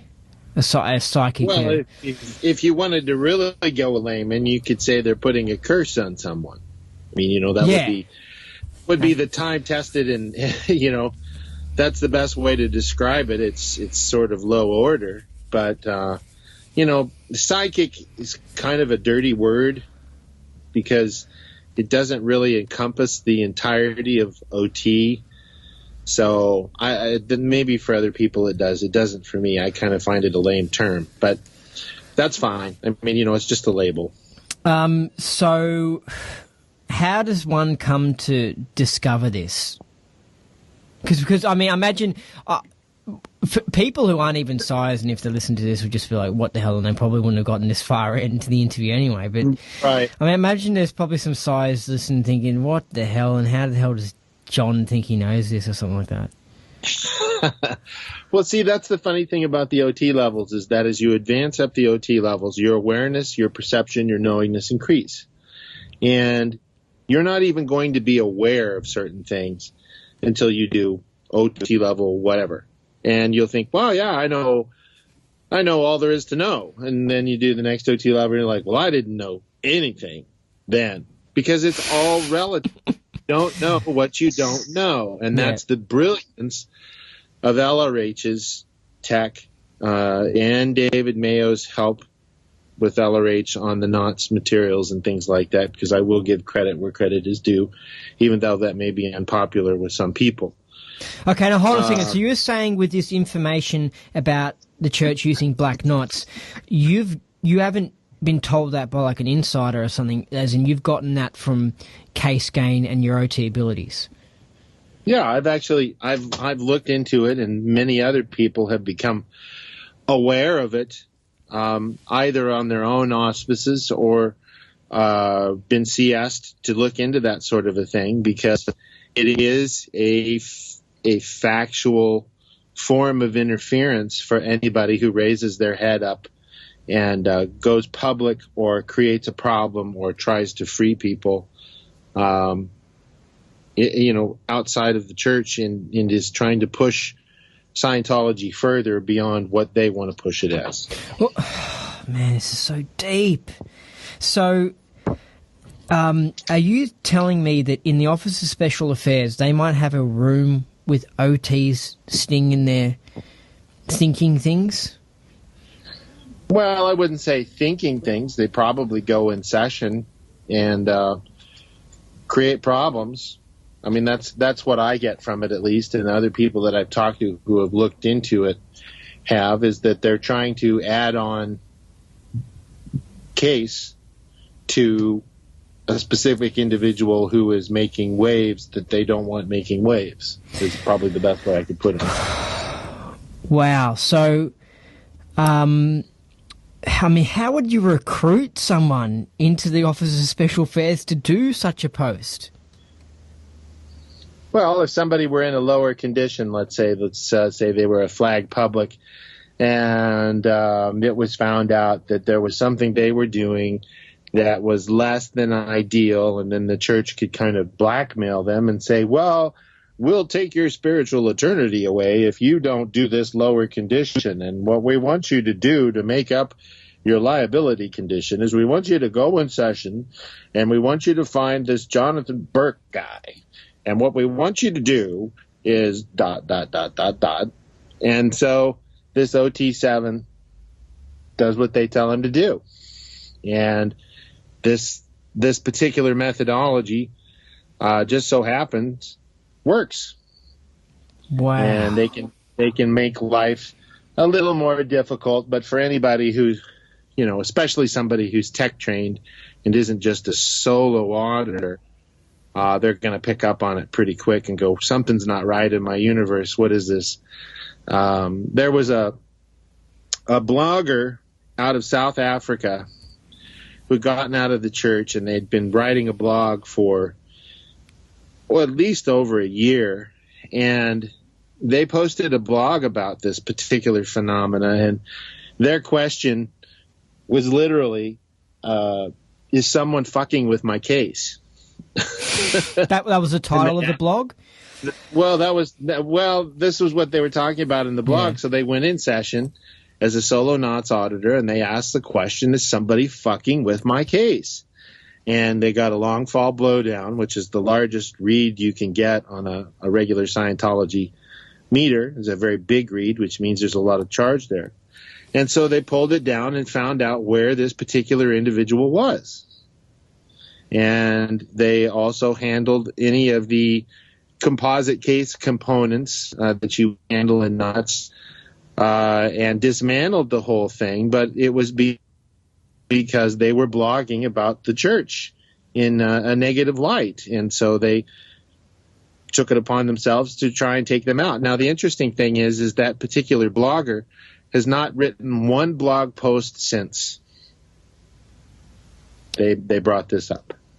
Is that because are they still around, or what? I could not tell you. I do not know. I just find it very date coincident.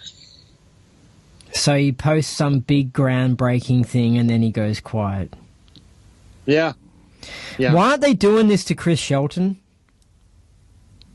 They could be doing it to anybody. I mean, it wouldn't surprise me one bit that not only do they do this sort of thing towards, people who are on knots, because it's a lot easier to do on people who aren't on knots, because they're not going to have a clue as to what's going on, because they don't understand the phenomenon. Well, what would they be perceiving? You could, for lack of a better expression, they could get people to think or do anything given enough time, to be perfectly honest. So basically, you sort of keep on directing sort of an idea at them, and eventually they take on that idea as their own thoughts. No. Well, it's not. There's a lot more to it than an idea. There's actually a lot more capability, power, force. I just can't get into the details on it because it's upper level stuff. I know, but what if someone who isn't up to that level yet might be receiving an attack like this? So it would be good to give them some information so that they know what to look out for. Well, if you're doing something outside of what you would normally do that doesn't make sense and isn't really rational, you might be being screwed with. And I'd like to indicate that to anybody that finds themselves thinking things that they don't normally think, and they used to like Scientology, but they've been making waves, or maybe the church found out about them, or, they could even take individuals who have absolutely nothing to do with the church, green as a leaf on a tree, and put it in their heads. You're going to get into Scientology in the field, and you're going to create problems. They could do that too, and these people wouldn't have a clue. Have a clue. Okay, so, this is like, there's this thing where there's some guy called Corey Good who's apparently been abducted by aliens and was away for 40 years, and he came back to Earth and only 6 minutes had gone by, and he said, yeah, but for 40 years I was out in the stars or whatever, on Mars and stuff, and he has no evidence for it. And people in the UFO community reckon that he's just a victim of government mind control, and that because the government wants someone walking around saying absolutely outrageous things to discredit the whole people trying to expose the truth about UFOs. Right, but his stories have changed over time too, which is very suspect. Yeah, so I'm familiar with the guy. Yeah, so it's questionable what's going on. And also, I listened to the way how he argues back to defend himself, and that to me was outpointing, the way how he handled being accused of being a not genuine or something. But that's kind of, I don't know, it's just everything that's going on so deep. It's just like, what the hell?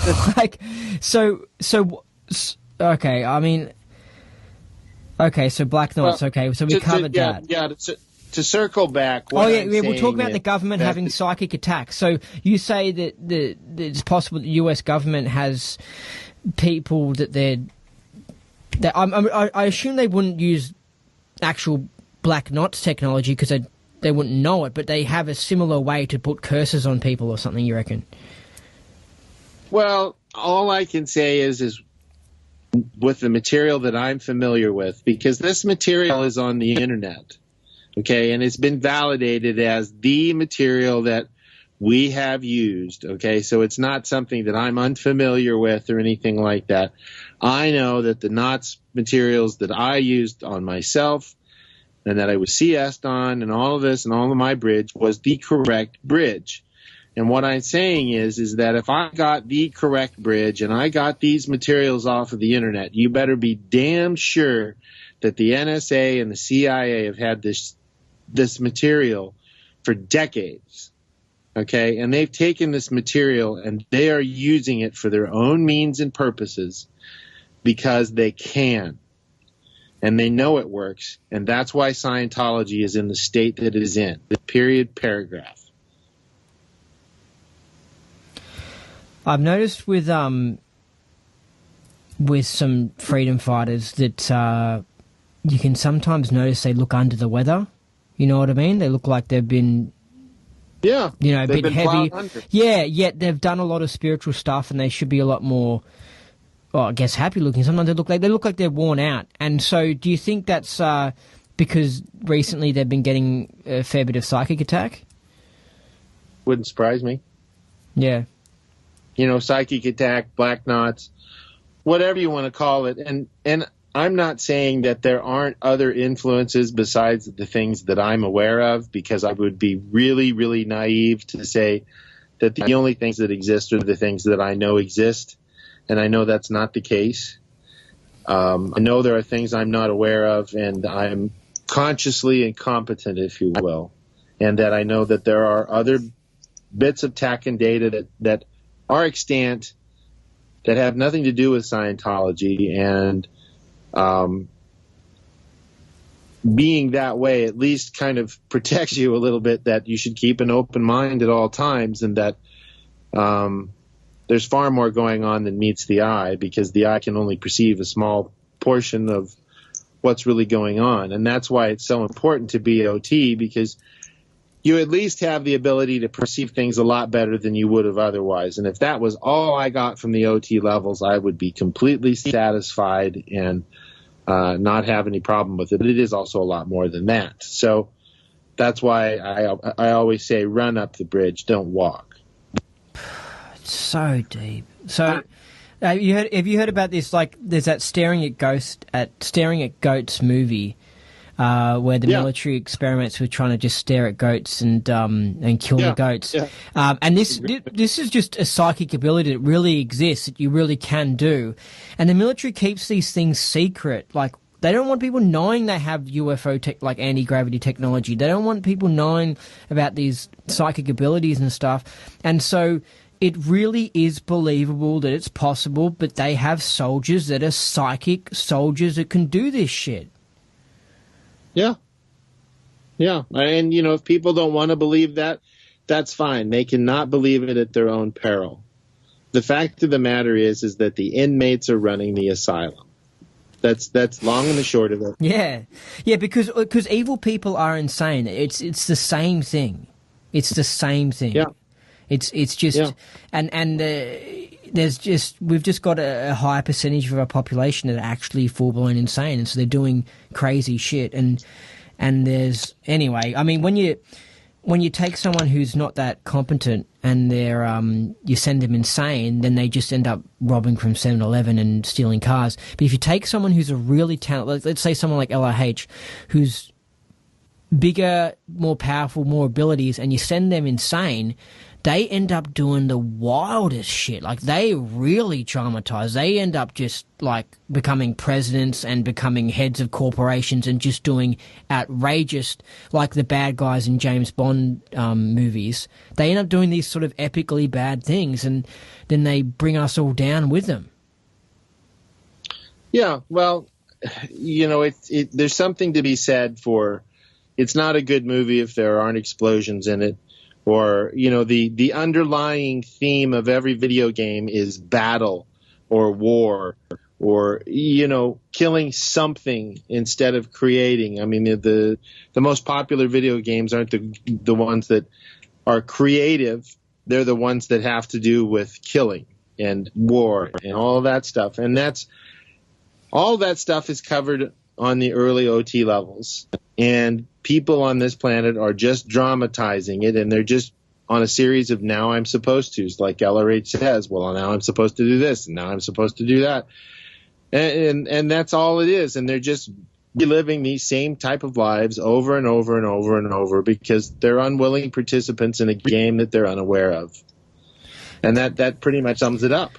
There's odd things going on with the people here on Earth, and I think there is an answer to it in the OT3 incident, but odd things like people being obsessed with black leather, and like just you know what I mean? Like odd things that are just like, why are they into like black leather?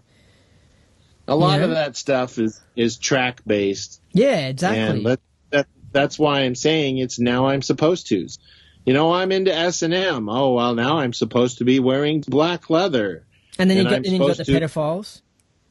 Yeah. I mean, all of the negative stuff that we're seeing currently is all dramatizations in one form or another of past track incidents that have been laid in on individuals, and these people are unwilling participants to, and they can't help themselves because they're so at the adverse effect of it. And LRH figured out a way to handle this stuff and get people out of it. But, we need to get over certain things like sexism.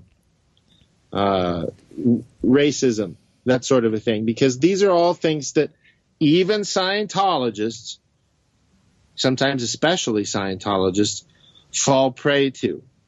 And the fact of the matter is whether you have a penis or a vagina, or you're black or you're white, or yellow or red, or light brown, or whatever, it's just a body. We're all thetans in bodies. And these things need to be overcome as Scientologists just as much as they do on the rest of the planet. And the only way you're going to get people to do that is to get 3 feet behind their head and realize they're not their body. And it isn't going to stop. And unfortunately, Scientology barely got out of the gate before it was dismantled, because it really worked. I've noticed something odd, for example, where I think that there are people who are below tone too, and they tend to do this thing where they add like a color red to their hair, and it kind of looks cool, but it sort of doesn't, because then it kind of looks like the person's like, you know, bleeding from the head or something. But it's another little odd thing that humans do that I notice. It's just like, what's with these people that put a little red coloring in their hair? Well, you know, I think because it's connected with the low tone thing, as in, like, if there, you know what I mean? Like, as in, it just became a fashion trend and everyone was doing it, then fair enough. But it's not really that popular. But you do know some people are doing it, and they tend to be below tone too. And you're like, what the hell? Oh, it's just weird. Well, it's a form of being interesting instead of interested. That's what people tend to do with bodies, is they interesting or interested. And interesting is far more aberrative than interested. And that's why, you know, if you look at anything where you just kind of stop in your tracks and go, what the fuck? You go, interesting. Not interested. Like, what about the Gothic people? Is that like just backtrack shit? Yeah, interesting. They're trying to be interesting. I know, but they're also, it's got to be some sort of backtrack shit, because if I would be interesting, I would paint my face blue or something, but they're like, it's like they wear like dog collars, and then they like, and then it's just like, what the hell?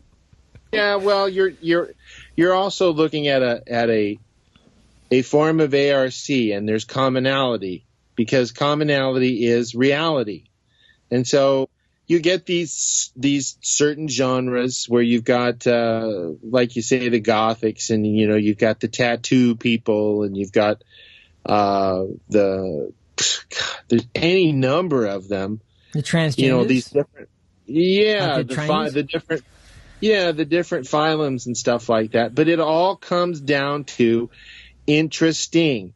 I'm not interesting as a man, so I need to be a woman. Then I will be interesting. That's all it comes down to. That's the lowest common denominator on that, is because they want to be more interesting instead of interested. Interested is high toned. Interesting is low toned. That's where, I mean, you just break it down to that. It's black or it's white. It's 1 or it's 0. Whatever you want to call it. It's a binary thing, and that's on the track. You know. Yeah. Yeah, I kind of like it when they go to the point where they actually become Gothic or transgender, or like where they clearly change their valence. Like, it's obvious, because you can actually see them physically trying to make their body into a different personality. You know what I mean? Like, anyway, it's just interesting, because you're like, you know how as people go, you know, below tone 2, they start to go out of their own valence or whatever. And it's just funny when you see them actually physically go along with it all, and they become a whole different character, and you're like, what the hell? Right. Well, it's very rare that you see a 30-year-old Gothic person. You know, they tend to grow out of that sort of a thing, and a lot of that is the dramatization of the drugs that are in their system when they're in their youth, because basically anybody from about 11 or 12 on up to about 19 or 20 is a drug addict. It's just that they're not doing over-the-counter or street. They're just doing their own body's drugs. And it really screws with them. Drugs have a huge effect on the composite being, because like LRH says, the drugs on this planet pale in comparison to the drugs on the whole track. And it really Wow. screws people up and sends them down the track. And yeah, I mean, we haven't even come close to some of the drugs that have been on the whole track. So that's the liability of being in a body, because the body is a chemical making machine in order to drive its purposes. Yeah, well, I noticed with a lot of, like, especially there's that stereotypical bitchy teenager sort of personality, and I noticed with me, it was like, yeah, as soon as puberty kicks in and stuff, and I guess these chemicals start getting made by your body, it keys you in. You start having case problems. Right. Well, and that's the liability of a composite being. That's why I say when I say you, I mean the royal you, need to get up the bridge as soon as possible, because you're not going to differentiate out where these sources are coming from as far as thoughts, impulses. I mean, on and on and on and on. And the only way that you're going to be able to do that is to become less of a composite being and to become yourself and in valence. That's what the OT levels do, at least, all the way up to OT7, through OT7. And, on the CBR bridge, that continues some for a couple more levels. But it's a big deal. And the most valuable particle in the physical universe is admiration/attention. Period. And that's why you see this planet behaving the way that it is, because you're dealing with composite beings that are being pushed around by their composite case for attention. That's it. Interested, attention. Those are the most aberrative points for any being on this planet. And if we were to resolve those 3 points, and only those 3 points, we would no longer have any wars, no insanity, no killing, no rapes, no pedophilia, nothing. And that's what LRH was shooting for. And the guys that run this planet have got one hell of a composite case on them. And they're probably being pushed around by something far more sinister, off-world, if you ask me. That's just my opinion. To keep this whole thing going. Because you don't want to let the inmates out of the asylum, because there's an awful lot of other societies around here that might be at risk if we were to go too far astray. In our current state, at least.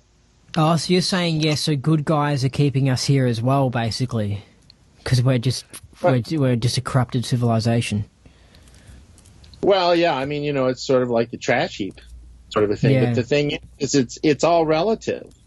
The people that may or may not be keeping us here, I don't even say people, the entities, beings, whatever you want to call them.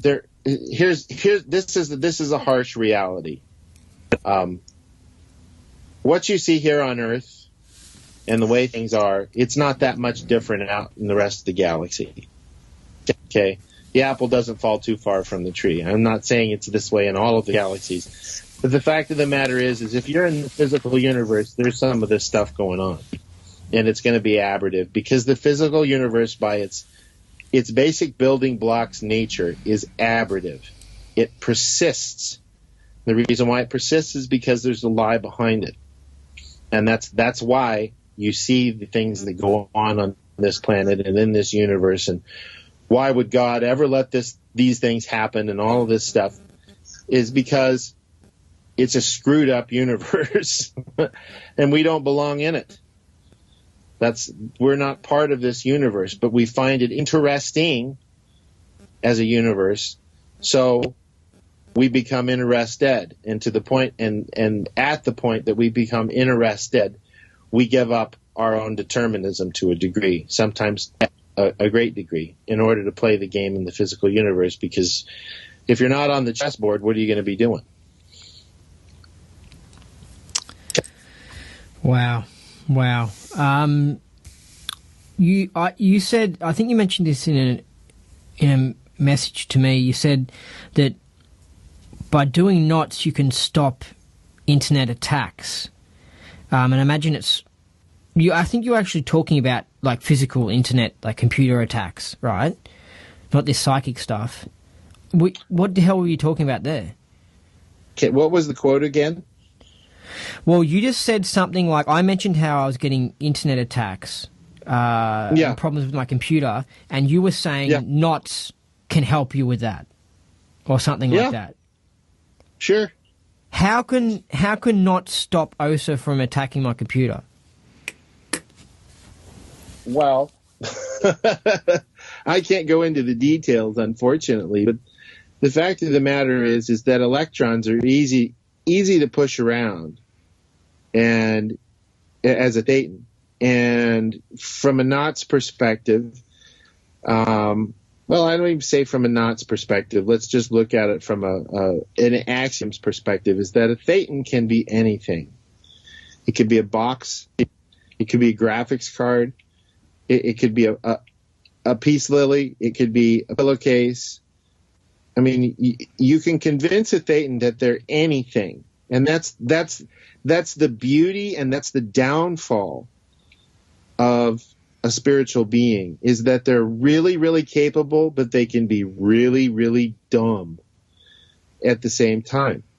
And to have that kind of ability can be a double-edged sword. So with that in mind, and you extrapolate that from the viewpoint of nefarious influences, if you could get a thetan to be anything, and you had that technology, and you were going to use it for your own means as less than positive government entity or black ops or black shadow government or whatever, that's one hell of a weapon.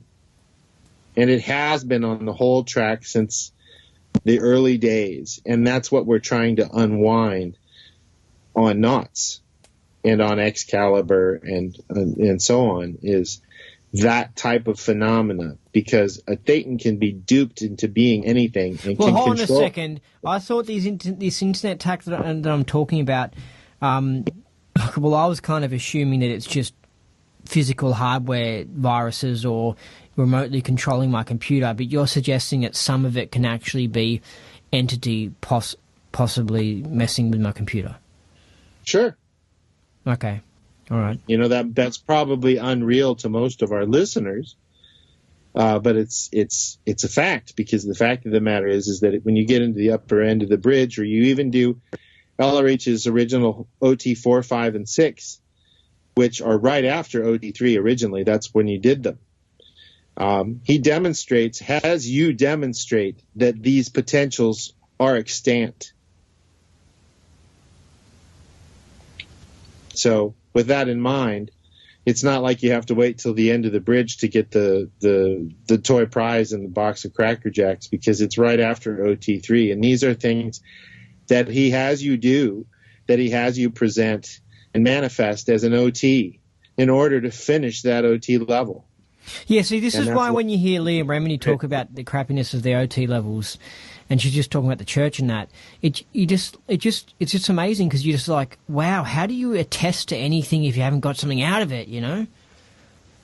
Well, that's what I'm saying, is she's never done real Scientology, so why even listen to her? Because she it's all relative. Yeah, and I don't feel like she's that ethical as well, because I feel like with me, I would like what happened to me was I did the grades, and I sort of started to run into some problems, and I saw things were not quite right, and I started asking questions, and I didn't get up to OT3 or OT5 and then be involved for 20 years and blow. It all happened within 5 years, because I'm actually like ethical, and I'm like, hold on, well, I'm not going to attest to this if I don't feel like I've achieved that, and something's not quite wrong here, and you know what I mean? Whereas these other people, they just go all the way up, and it's like I heard one lady who said that she was doing OT3 or something, probably OT2, and she just went out for a coffee, and like she went out to do this drill, and she did it for like half an hour, and she was supposed to do it for like 3 hours or whatever, and then she just went shopping, and then came back and attested to it. And I was just thinking, wow, you really have bad moral fibers. Like the fact that you're treating your OT levels like this, and it's like, yeah, okay, the church did some wrong things and you're criticizing the church, but also, man, you were quite the accomplice in there. Like you were the one who was supposed to be drilling OT exercises and you were going shopping. It's so outrageous. Right. Well, like LRH says, there's only two ways you can be wrong: being there and communicating. So that pretty much solves that. I mean, that's LRH is the ultimate distiller of concepts, and that's what that is: being there and communicating. Well, they were in the church, they were doing things they shouldn't have been doing, and they weren't doing their OT levels, so they were being there and communicating, doing those things. Okay, boom, end of story. That's the ultimate end game phenomena of the whole thing, is that these people are there, they're in a suppressive environment, they're PTS, and then they're not even doing what they're supposed to be doing on top of it. And you can't go PTS to something unless you committed an overt against it. Yeah. Okay, so let's roll this back. So how would I handle somebody like that, or Leah Remini? Is I'd go back and I'd find out where were they last doing well, and then I'd prep check the area, and I'd probably do quadrudes and overts, and do a life repair on her and straighten her out and find out what she didn't get and clear up her basic words in Scientology. And I guarantee you she probably doesn't even know how to define Thetan or something like that. That's what it all comes down to. Is being there. Or she might be able to say some rote definition of Thetan, like it's a blah, blah, blah, but she doesn't actually have a conceptual understanding of the idea Thetan, Right. And that comes down to what we talked about in one of the earlier podcasts, is if you're doing Scientology and you're not being honest with yourself, you're screwed. Yes, exactly. Yeah, exactly. And I think that's what a lot of these people, like the Chris Sheltons and the Leah Reminis and stuff, they don't have a lot of personal integrity, in that's how they got so far into it, in that they weren't honest with themselves and stuff. And where someone like me, who's just honest, who bluntly says shit, just can get into heaps of trouble early and then leave. You know what I mean? Like, because I've got a lot of personal integrity. I've got that. What's the thing? The code of honor. I stick to that hardcore. You know what I mean? It's just I naturally do it. It's just who I am. Whereas these other people, they don't have that code of honor in there. Right, and that comes back to the interpretation of the written word. And I don't mean written word from a gospel standpoint. I just mean from the written word and or the spoken word, because where a person is at on the tone scale, and we talked about this in the last podcast, where they're at on the tone scale has everything to do with the way that they duplicate what it is that they read, because that's they're seeing it through the lenses of the tone level that they're at. And so they may be misinterpreting everything they read because they're putting it through this filter of this tone level. And that's why 50% of the gains are from training and 50% of the gains are from processing. And like LRH says, what do you get when you get somebody who's not trained and they're an OT? They're a big, dumb Thetan. And that's what you run into with these people, is they don't understand the technology behind it in order to stay out of the trap. They just got out of the trap and then they start winding back down the drain again. That's the problem with Leah Remini, is she's not a trained auditor. And she's easily duped by people who, they have the ability to manipulate and tell them what they want to hear in order to get her to do what they want her to do, and all, and it just goes on and on. I feel bad for her. I think she's a super capable individual. She's got a lot of horsepower, but it's misguided. And with a lot of these people, it's misguided. And they need to get straightened out. And, I don't really have any interest in straightening these people out from an auditor standpoint. I mean, I wouldn't refuse them, but that's the issue. That's what you're dealing with, and it isn't going to get any better. Fighting people like this, at some point you just have to shut YouTube off or shut the TV off or whatever, and find new people and start fresh. And okay, take two. We're going to do this, and this is how we're going to do it. And we're going to do it the way the old man says, and we're not going to do anything else. And we're going to get you up the bridge. And we're not only going to get you up the bridge, we're going to train you. We're going to have you co-audit, because you're going to learn how to do it as you do it. And that's the thing. It's both sides of the bridge. And the most dangerous people to Scientology ever in the field, the biggest critics of Scientology, have always been the ones that received Scientology but never understood and learned what it was behind what they had received. They are the ones who have brought Scientology down. Yep. Okay, so I've got two more things I want to ask you. I want to wrap up this thing where you were talking about your past life, right? Okay. Because you said you worked with LRH and stuff, and I want you to say, like, what that was like and what things happened and what he was like and stuff. Well, long and the short of it, I enjoyed Scientology, and I did Scientology almost 24/7, 365. It was the funnest game I'd had last lifetime. I'm not upset about leaving the game when I did.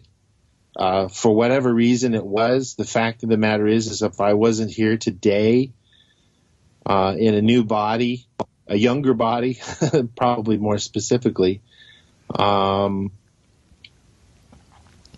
think that would have been a bad thing.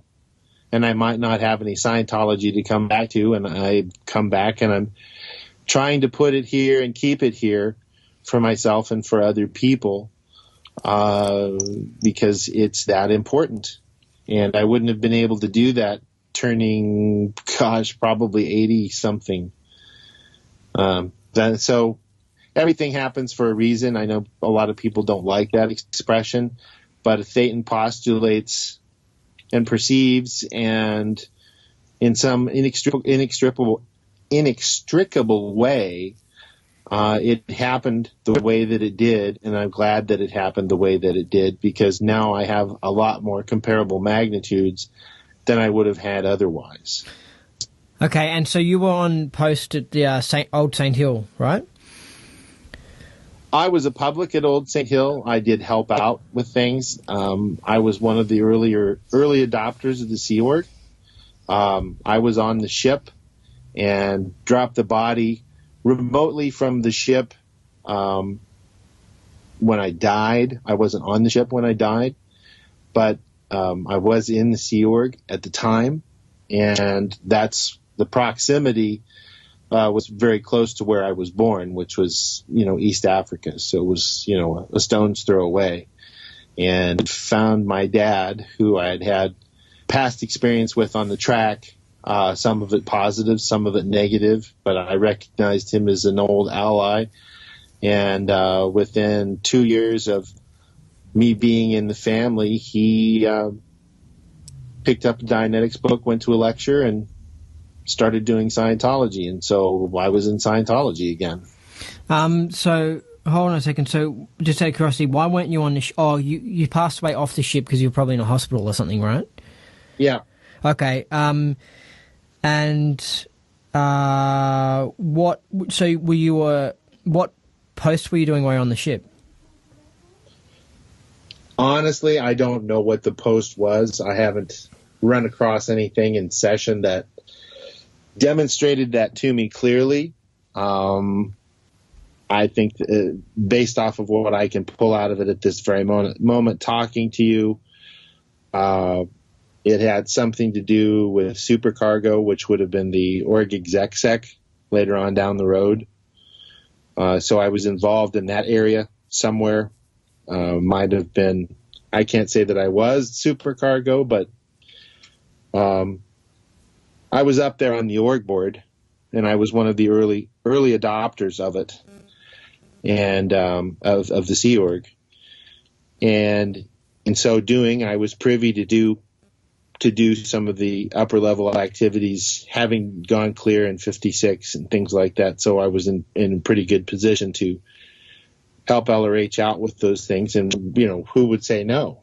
So, and LRH was and is one of my best friends. He wasn't perfect.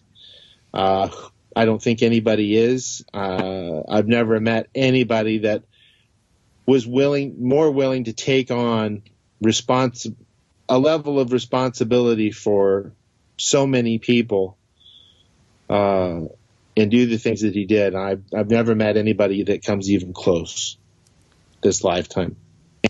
Okay. I think he was a really great guy, really intelligent guy, and he was an actor in his own play. That he didn't know what he was doing when he got started, And one thing led to another, and he talked to a lot of people. I don't think that LRH was an MI6 operative. Yeah, neither don't do I. agree. I don't agree with that. I'm not saying Scott's crazy or anything like that, but I didn't see that in him at all.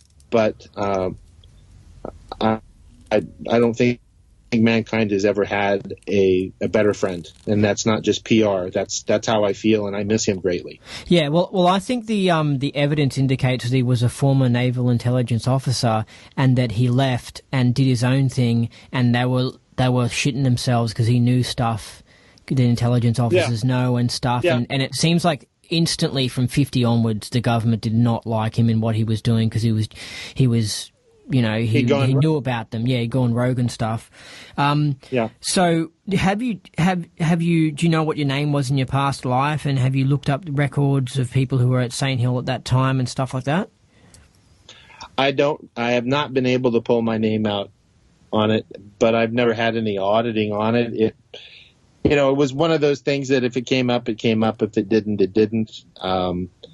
My original clear date was incorrect, and then I got that corrected when I started OT5, which is part of one of the first steps of OT5 is to properly date when you went clear and everything like that. It just hasn't had any importance to me because what's in a name? It's dust and bones and all that stuff. So I've never really put a lot of attention on it. I'm sure I could probably come up with it in session, but sitting here right now, I can't. I could tell you that I was female, but that's about it. All right, and what's your?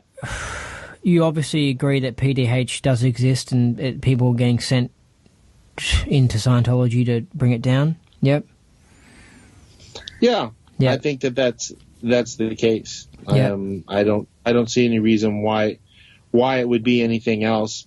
That's my knowingness. My perception is that's what's happening, and I'll stick to that. Yep. And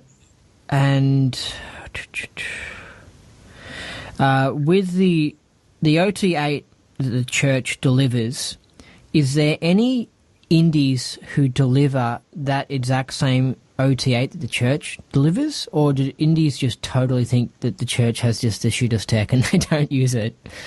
I don't think that there's any semblance of resemblance to what the church is delivering as OT8. I think that would be a really bad idea, and I think that what we have in the field is as OT8. There's a couple of different versions, and I think they all have their merits.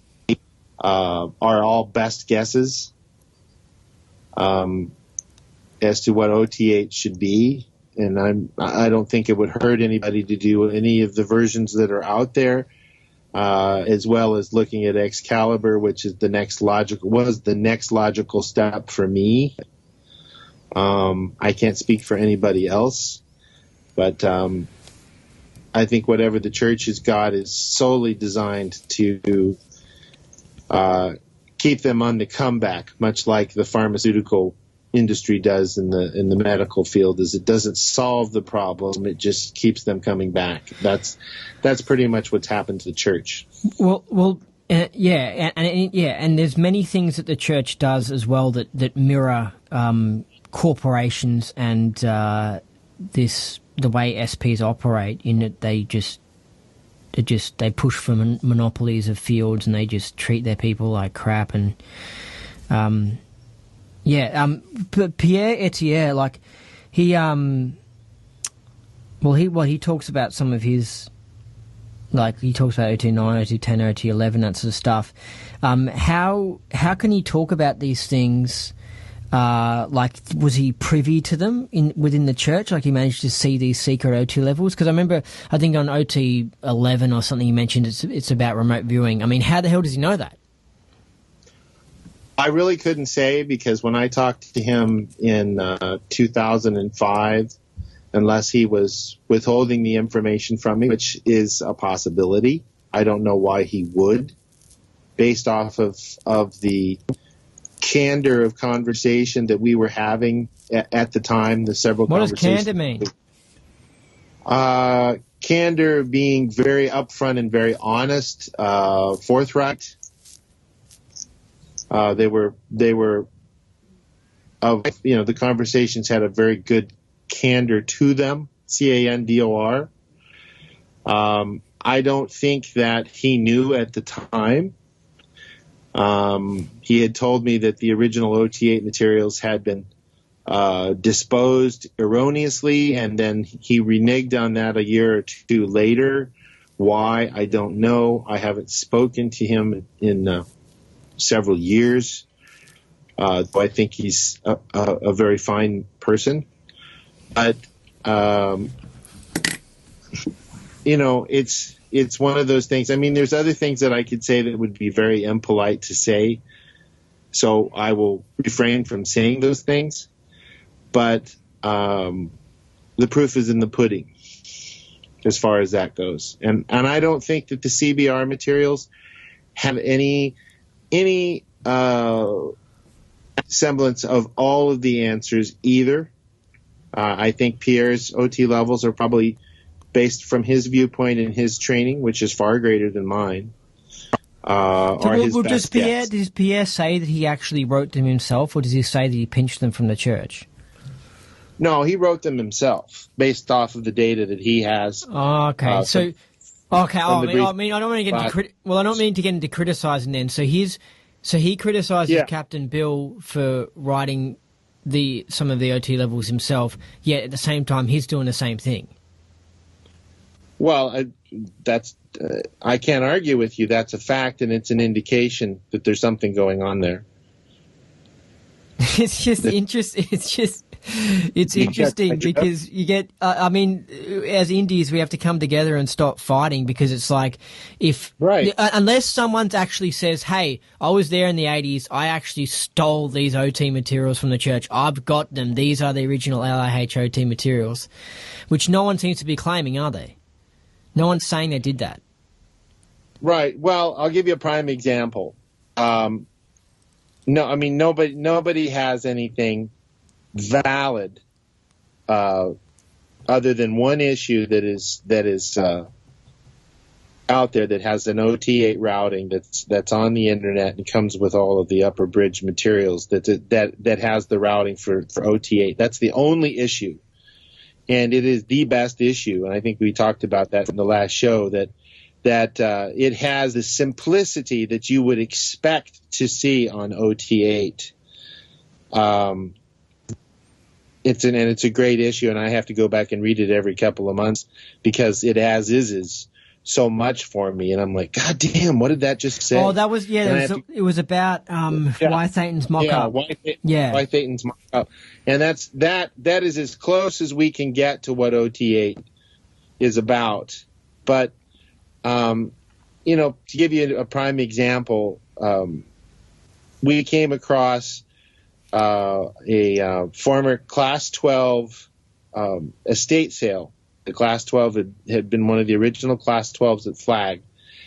And they had basically a treasure trove of notes and references and everything like that for the original L's. And we spent months putting them together to codify them and everything like that. And I went public with it that we had gotten L11 put together, and there were some parts to L11 that everybody in the field was missing because the L's were put together by memory alone. And then when I said this, I was immediately attacked from multiple directions, Pierre being one of them, which, hey, that's fine. If you want to attack me on something, I'm just telling you I've got something that the field doesn't have, and I don't own it, so I can't give it to you. Somebody else does that I'm working with, and I've signed a non-disclosure agreement to that wise on it. And I'm not saying we have something you don't, but being immediately attacked, it gives you a barometer of what we're dealing with in the field, because it's dog eat dog. And until that stops, we will not get anywhere as Scientologists in the field, and Scientology will flounder, if not sink. That's my opinion. And then that particular incident, more than any of the others, really brought that to my attention, that until we can all agree and work together, and I've had people say, well, why don't you give us this particular portion of L11 so that we can do it? Well, it's not mine to give, or I would, and that's what I've said. And that's up to the person who owns that particular reference. So, it's very much the same thing like you're saying that Pierre has said that some negative things about CBR's bridge, but he's making his own bridge at the same time. So this competitive almighty dollar thing gets in the way every time. And until we can get around that, I'm working on putting together an auditors summit sometime with any luck next year, to where we can get all of the major players in the same room, get their rudiments in, get their cramming rudiments in, clean everybody up, and get everybody on the same page, so that we're all working together in a unified front. And that doesn't necessarily mean that we have to agree with everyone on everything. But if we're all not working in the same direction, and we're not there to help each other, get them some free auditing if they need it, whatever the deal is. And everybody's going to have to pony up and say, I'm not always right. I've been wrong sometimes in the past, me included. Nobody's perfect. But if we don't work together soon, there's not going to be anything left. Yeah, well, I think that's a great idea for a summit for auditors, because it'll just be good for you to all communicate, and I imagine it'll definitely increase your knowledge and your, like, as a whole, of working out whatever you're doing. It would have to help you all, to hear what this person's doing, even if you disagree with it, but just to know what that person's doing, what they think, and what this person thinks. I think that'll be a really good idea. Yeah, but it says, sit in a circle of chairs, and have a mediator and go, all right, so Pierre, how do you feel about this? And what do you think about so-and-so? And that sort of a thing. And get this out in the open and everything, instead of all of this backstabbery and not sharing PC folders and not being upfront and, having problems with other people and what they've either created or found or researched or whatever. I mean, it's just, everybody needs to get over their own egos and get along and do what LRH said, build a better bridge. And the same thing happens in the UFO community, because people have their UFO groups and they want to find out the truth, and they have the exact same, like, literally they will be like saying, oh, Stephen Greer thinks blah blah blah, and this person thinks blah blah blah, right. And they all, because they're all just trying to find out the truth, but they have different ideas. And then of course they have the big thing in that there's this huge third party there just trying to bring them down and make them all fight. But I think it says something really big, that there's no indies that are using the OTA that the church are using. I mean, isn't that just a really bad, like, it's implying that the church must have a really bad OTA? Yeah, well, there's no indies using the original OT1 either. So, yeah. there's several different points. Hold on a second. What? There's no indies using the original OT1? Yeah, that the church uses. The church's original OT1, which is far different from LRH's OT1. Oh, yeah. But that, yeah. Oh, yeah. Okay, yeah, cool. I thought you meant the actual original proper OT1, no indies are using it. I would have thought, no. I'm saying, what the church uses, their version of, quote, original OT1 is far different than LRH's version. Wow, yeah, they've messed with it. There's no similarity whatsoever. Yeah. So, wow. Anyway, any other questions? I do have some more. I mean, it's up for you if you want to do one more. I have enough questions for one more. I mean, the whole first hour we went into just epic deepness. It was just like, whoa. Are you up for doing a part 4? If the questions are worthy, that's fine. Well, it's more. I've got some questions about sort of more. There's some tech relation stuff like power rundown, CCHRD, and then a little bit about Markabians. But I mean, I think I want to do it. I'm keen on doing it. It's up to you. Yeah, let's shoot for like 2 weeks. Yeah. Okay. Yeah. All right. Thanks for speaking to me, Jonathan Burke. That was good. If anyone wants to get audited by you, they can, they go to the website, the Advanced Organisation of the Great Plains. Yep, ao-gp.org, or traveling knots auditor at unseen, unseen.is is our email address, or they can find me on Facebook. We have a Facebook page, which is under the Advanced Org of the Great Plains, and we respond with Facebook Messenger pretty promptly. All right. So any of those different comm lines. Yep. And I want to ask you in the next interview about CST and what happened to LRH in the 80s. Yeah. Anyway, all right. I'll see you later. Okay. Thanks, bye-bye. Eddie. See ya. Bye-bye. All right. So that was the interview with Jonathan Burke. It was part 3 with Jonathan Burke. I hope you liked it. I liked it. The first hour and a half was deep. Now, before we end off, we've got an LRH quote. The purpose of the mind is to solve problems relating to survival. Intelligence is the ability of an individual, group, or race to resolve problems relating to survival. And that's from the original thesis, Dianetics, the original thesis by L. Ron Hubbard. That's a very fundamental quote. And I think it is life-changing, I think, because you sort of know then what to do with your life. You've got to solve problems relating to your survival. So you've got to look around and solve problems. And that the more intelligent you are, is the more problems you can solve. And you might look at a homeless person on the side of the street and you can tell that their ability to solve problems is very low. That's why they're barely surviving.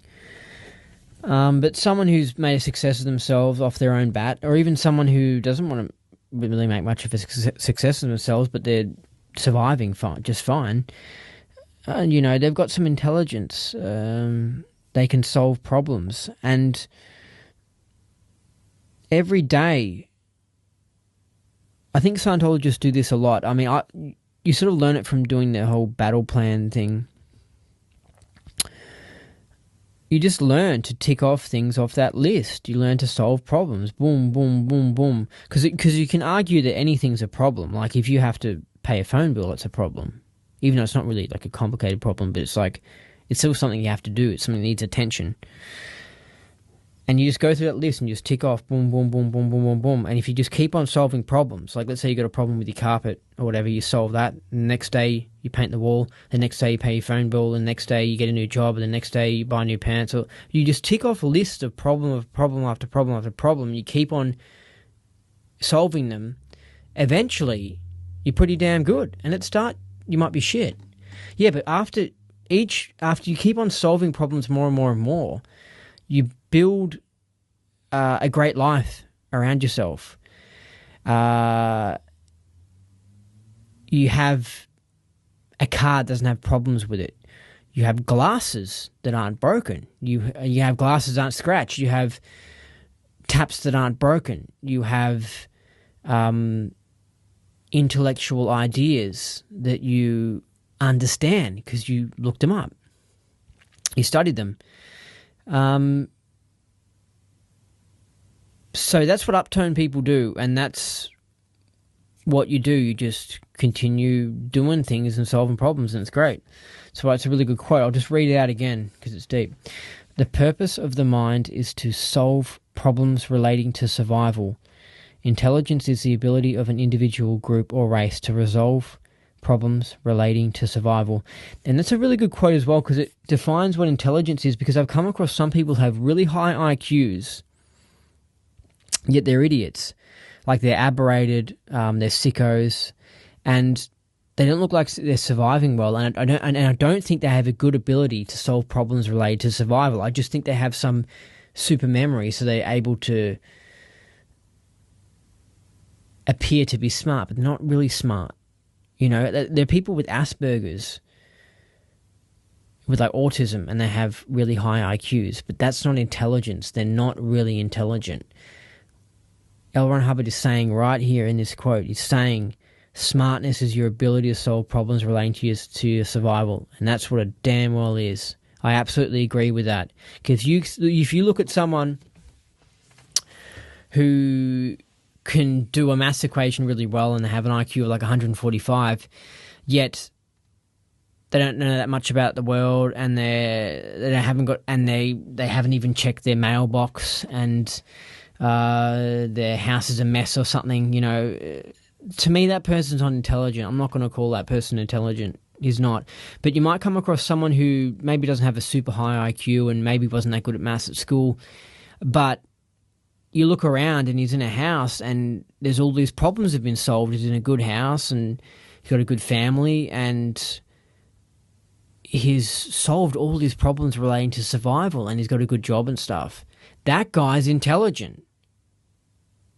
Okay, because it's kind of hard working out. There's like a difference. I think there are some people who are witty, or maybe, yeah, witty, but they're not really intelligent. It's different. It's interesting.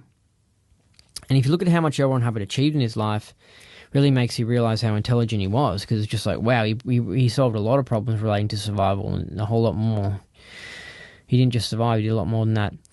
Anyway, that's it for the podcast. It's time for you to climb back out of this rabbit hole, out of this interesting Scientology world. If you have any good Scientology news, Facebook posts or jokes, then send them to andynolch@hotmail.com. Send in those wins, those auditing wins. Thanks for listening. I've been your host, Andy Nolch, the Space Cowboy. You have been listening to the Indie Scientology podcast. And until next time, keep evolving and get up that bridge.